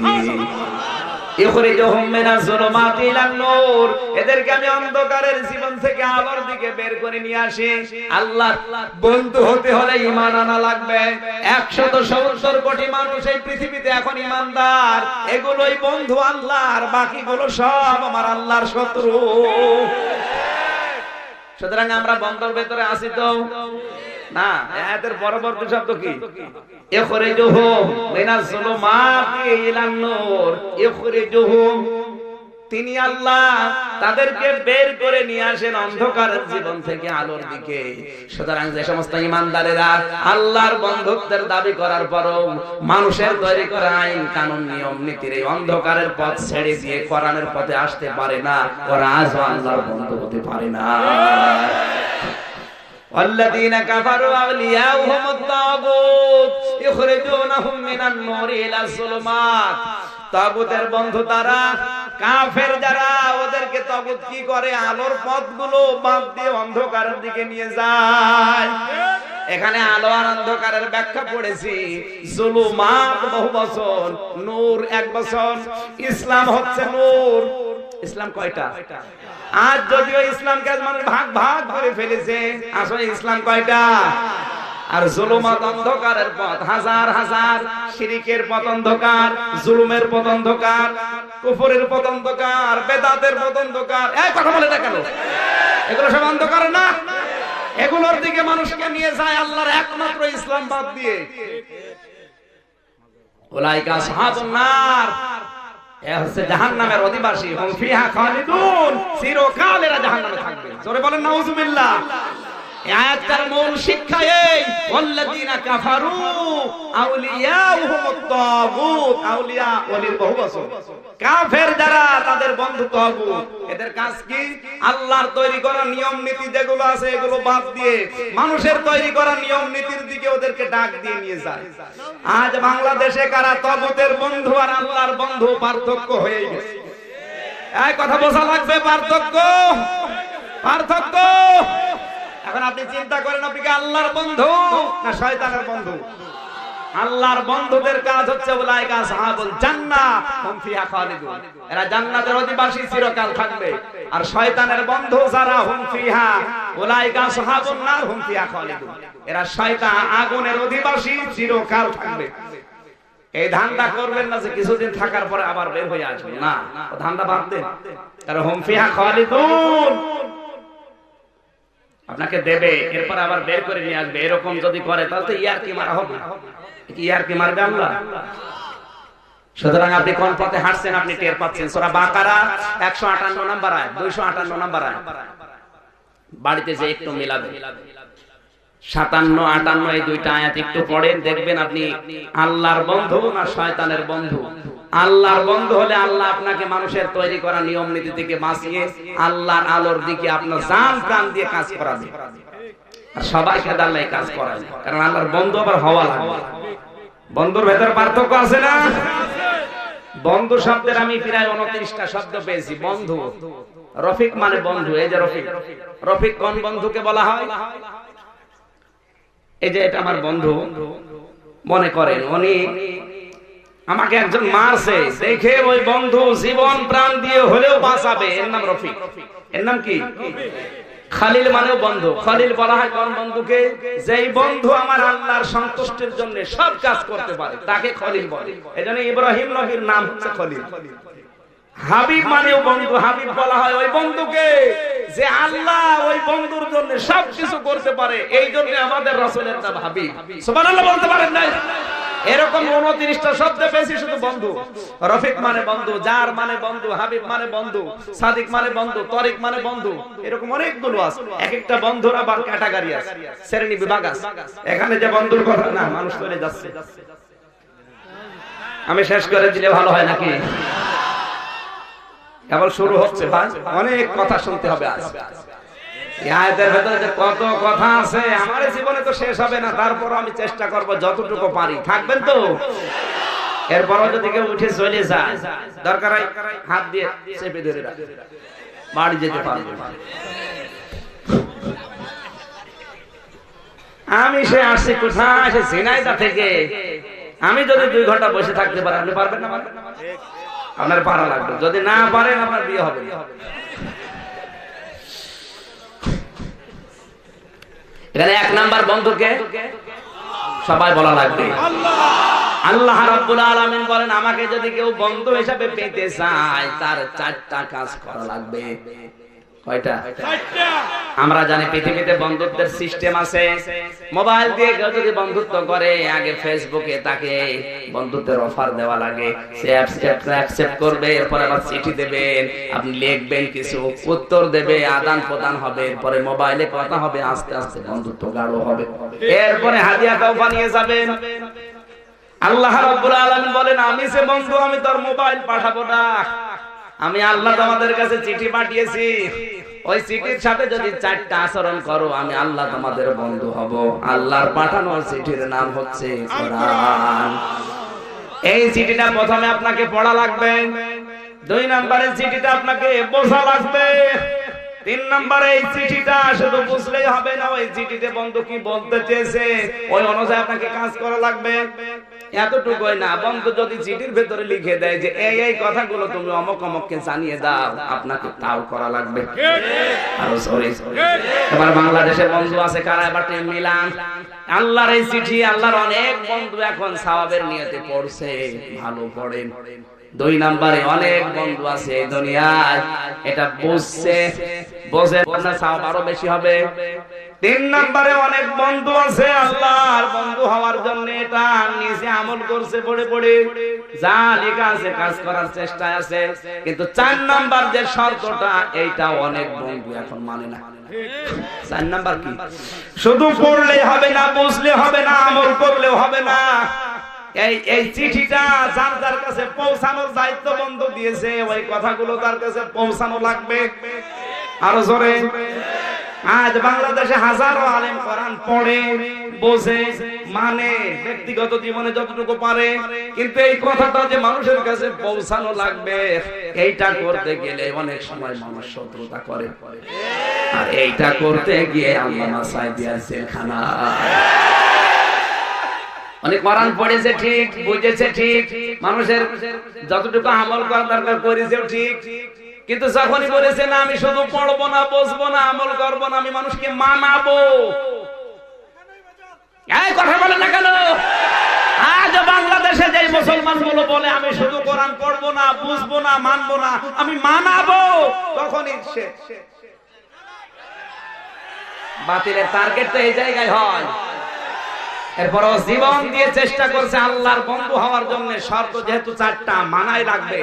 ইমাম আবু হানিফা এই শর্ত মানতে গিয়ে তিনি কিন্তু পড়েছিলেন, কোরআন বুঝেছিলেন, তারপরে আমলও করেছিলেন, কিন্তু যখন বলেছে আমি কোরআন মানাতে চাই, তখন 8 বছর জেলখানা। ইমাম মালিক পড়েছে, বুঝেছে, আমল করেছে, যখন বলেছে এগুলো হবে না, আমি মানাতে চাই, তখন 41 দিন রিমান্ডে ছিল, হাত ডিসকানেক্ট হয়ে গিয়েছিল এই চামড়া থেকে। আল্লাহর বন্ধু এখন এই 4টা শর্ত অনুযায়ী বাংলাদেশে কম না বেশি নেই, যে কয়টা আছে যেটা জেলখানা। হ্যাঁ ঘরে বলা লাগবে, খালি উল্টা পাল্টা বসে না। আল্লাহর বন্ধু সুর করে কোরআন পড়লেই হলো, বুঝলেই হলো, নিজে আমল করবেন হয়ে গেল না। এটা আপনি মানাতে যখন যাবেন, তখনই আপনি জালেমদের টার্গেটে পড়বেন। যেমন আবু হানিফা পড়েছিল, ইমাম বুখারী পড়েছিল। এই কথা বলেন না কেন ভাই? এবার কি ব্যাখ্যা করবো নাকি রাগ হচ্ছে? রাগ হচ্ছে আমি জানি, কিন্তু কি করবো? আপনি বললে হবে, সবাই তো মুখ করে না। হ্যাঁ রাগ হচ্ছে, কার কার হাত তোলেন তো। এখানে আর তাফসীর করা যাবে না। না রাগ যদি করে তো করে করবো, রাগ দেখা যাচ্ছে শেষে আমার পথে যেয়ে চলবে। হুজুর দাঁড়ান আপনার। 2 নাম্বার শব্দ আমরা পেয়েছি কোরআনের এই আয়াতে, ওয়া রাসূলুহু, রাসূল তোমাদের বন্ধু। রাসূল কি বন্ধু? আর রাসূল বন্ধু হবে কাদের? না না, 4টা শর্ত যারা দুনিয়ায় মেনে নেবে তাদের জন্য রাসূল হবে বন্ধু। আর আল্লাহর রাসূল যদি কারো বন্ধু হয়, কিয়ামতের দিন নবী তাকে নিয়ে জান্নাতে না গিয়ে পারবে না। কোরআনে কারীম জানিয়েছে রাসূলের বন্ধু হতে চাও, 4 দফা কর্মসূচি মেনে নাও। ওয়াল্লাযী বা'আসা ফিল উম্মিয়িনা রাসূলাম মিনহুম আতলু আলাইহিম আয়াতিহি ওয়া ইউযাক্কিহিম ওয়া ইউআল্লিমুহুমুল কিতাবা ওয়াল হিকমা ওয়া ইন কানু মিন ক্বাবলু লাফি যালালিম মুবিন। তার দফা কর্মসূচি দিলাম সূরা জুমার 2 নম্বর আয়াতে, ওদিকে আছে সূরা আলে ইমরানের 164 নম্বর আয়াতে, ওদিকে আছে সূরা বাকারার 129 নম্বর আয়াতে, এবার 149 নম্বর আয়াতে, 51 নম্বর আয়াত। এই 4টা জায়গায় পুরা কোরআন শরীফে আল্লাহ 4 দফা কর্মসূচি দিলেন। সূরা বাকারা 129, সূরা বাকারা 150, সূরা আলে ইমরান 164, সূরা জুমার আয়াত নাম্বার 2। কয় জায়গায়? আরো জোরে বলা লাগবে। 4 জায়গায় 4 দফা কর্মসূচি আল্লাহ দিয়ে জানিয়েছেন তিনি সে আল্লাহ যিনি তার রাসূলকে পাঠিয়েছেন। 4 দফা কর্মসূচি দিয়ে তুমি যদি রাসূলের বন্ধু হতে চাও, এই 4টা শর্ত মেনে নাও। আতলু আলাইহিম আয়াতিহি, আয়াত তেলাওয়াত করা লাগবে তোমাকে। কার আয়াত? আরো জোরে আল্লাহ। এই আয়াত বলতে শুধুমাত্র কোরআনের আয়াত না, না না, এক একটা শব্দে লক্ষ লক্ষ কথা। আমার তো মনে হয় তাফসীরে যখন বসি কিয়ামত পর্যন্ত হায়াত পেলেও আমার কথা শেষ হবে না, এত কথা আল্লাহ শুধু ব্রেনের ভেতরে ঢুকিয়েই দেয়, আর মানুষ কথা খুঁজে পায় না।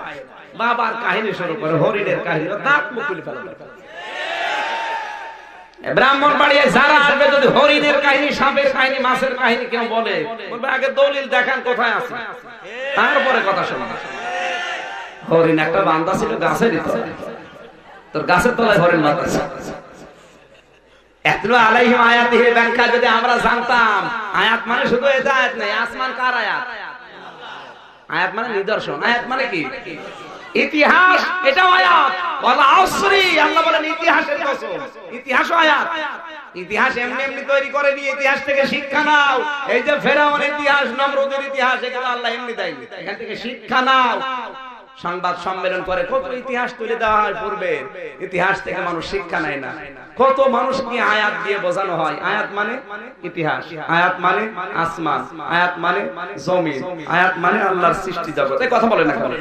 কোরআনের আয়াত তো আয়াত মাস্ট বি, ওগুলো আয়াত। ওগুলো তুলে ধরে মানুষকে যখন বলা হয় স্বৈরাচারের পতন এভাবে হয়, ফেরাউনের যেমন হয়েছিল, টিকে থাকতে কেউ পারে নাই, তুমিও পারবে না। ও শিক্ষা নেওয়া তো দূরের কথা, আর হ্যাঁ ওর বিদ্যা আরো বাড়ে। আল্লাহ তো কোরআনের আয়াতগুলো এই কারণে দিয়েছে, খেলা করার জন্য দিয়েছে। লাকাদ আসাইতা ক্বাবলু ওয়া কুনতা মিনাল মুফসিদিন ফালইয়াউমা নুনাজ্জিকা বিবাদানিকা লিতাকুনা লিমান খালফাকা আয়া। এই যে আয়া, এটা কি? তাহলে ফেরাউনের যে লাশ, এটা কিন্তু নিদর্শন। এই কথা বলে না কেন? এখান থেকে আপনি শুধু মিশরে যাবেন, লাশ দেখে চলে আসবেন, নাকি কিছু নেবেন না? আল্লাহ বলেন খালফাকা আয়া, তোর পরবর্তীতে দুনিয়ায় যারা আসবে তাদের জন্য তোকে আমি আয়াত করে রাখলাম। কেন? কারণ অনেক মানুষ আছে তোকে দেখার পরও শিক্ষা নেবে না। এখন সেটা তৈরি হচ্ছে। দেখতে যায়, মিশরে দেখতে যায় ফেরাউনের লাশ, জাদুঘরের ভেতরে দেখে আসে, তো ও যেই কারণে মরেছে ও সেই কাছে কথা বলে দেখেন। আর আসলের কাজ হচ্ছে এভাবে আয়াত তুলে ধরা, বিভিন্ন ইতিহাস, আল্লাহর বিভিন্ন সৃষ্টি জগৎ নিয়ে গবেষণা করে তথ্যগুলো দুনিয়ার মানুষকে হাতে তুলে দেওয়া। এজন্য কোরআনে কারীম হচ্ছে গবেষণার বিষয়। তথ্য উপাত্তগুলো আপনি গবেষণা করে মানুষের কাছে তুলে দেবেন। এরকম এখন নবীর বন্ধু হওয়ার জন্য, রাসূলের বন্ধু হওয়ার জন্য যে শর্ত আমরা অনেকেই মানতে পারছি না। খালি কোরআন পড়ে, ইয়াতলু আলাইহিম আয়াতিহি, আল্লাহর আয়াতগুলো এভাবে পড়ো, ইতিহাস পড়ো, আয়াতের মর্মার্থ পড়ো, বাস্তবতায় কি দরকার আয়াত থেকে। কম্পিউটার তৈরি করবে আয়াত থেকে, অ্যাটম বম তৈরি হবে আয়াত থেকে। কথা বলছেন না?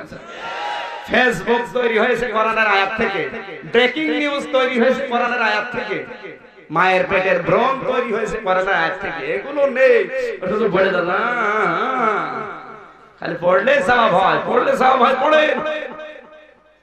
ওই জন্য শুধু আল্লাহ কোরআন দেয়নি। নবীর বন্ধু হতে হলে আপনাকে কোরআন তেলাওয়াত করা লাগবে। এইভাবে আমি যেভাবে বলছি, আমার মনে হয় কথা বোঝা যাচ্ছে না। আয়াত তেলাওয়াত করে আপনার বন্ধু যারা হবে তারা মানুষকে শোনাবে। আর যেভাবে শোনাতে গেলেই রাসূলের যেমন শত্রু ছিল, আমাদেরও শত্রু হয়ে যাবে। আর যদি শুধু সুর করে পড়তাম, কি হুজুর গো, ওই যাকিহি পবিত্র করা লাগবে কোরআন দিয়ে। এখন পবিত্র কিভাবে করা লাগে, কিভাবে করেছিল, আমার মনে হয় কথা বলা ঠিক হচ্ছে না। 2 ঘন্টা হয়ে গেছে, থাক, সারা তো পারা দরকার।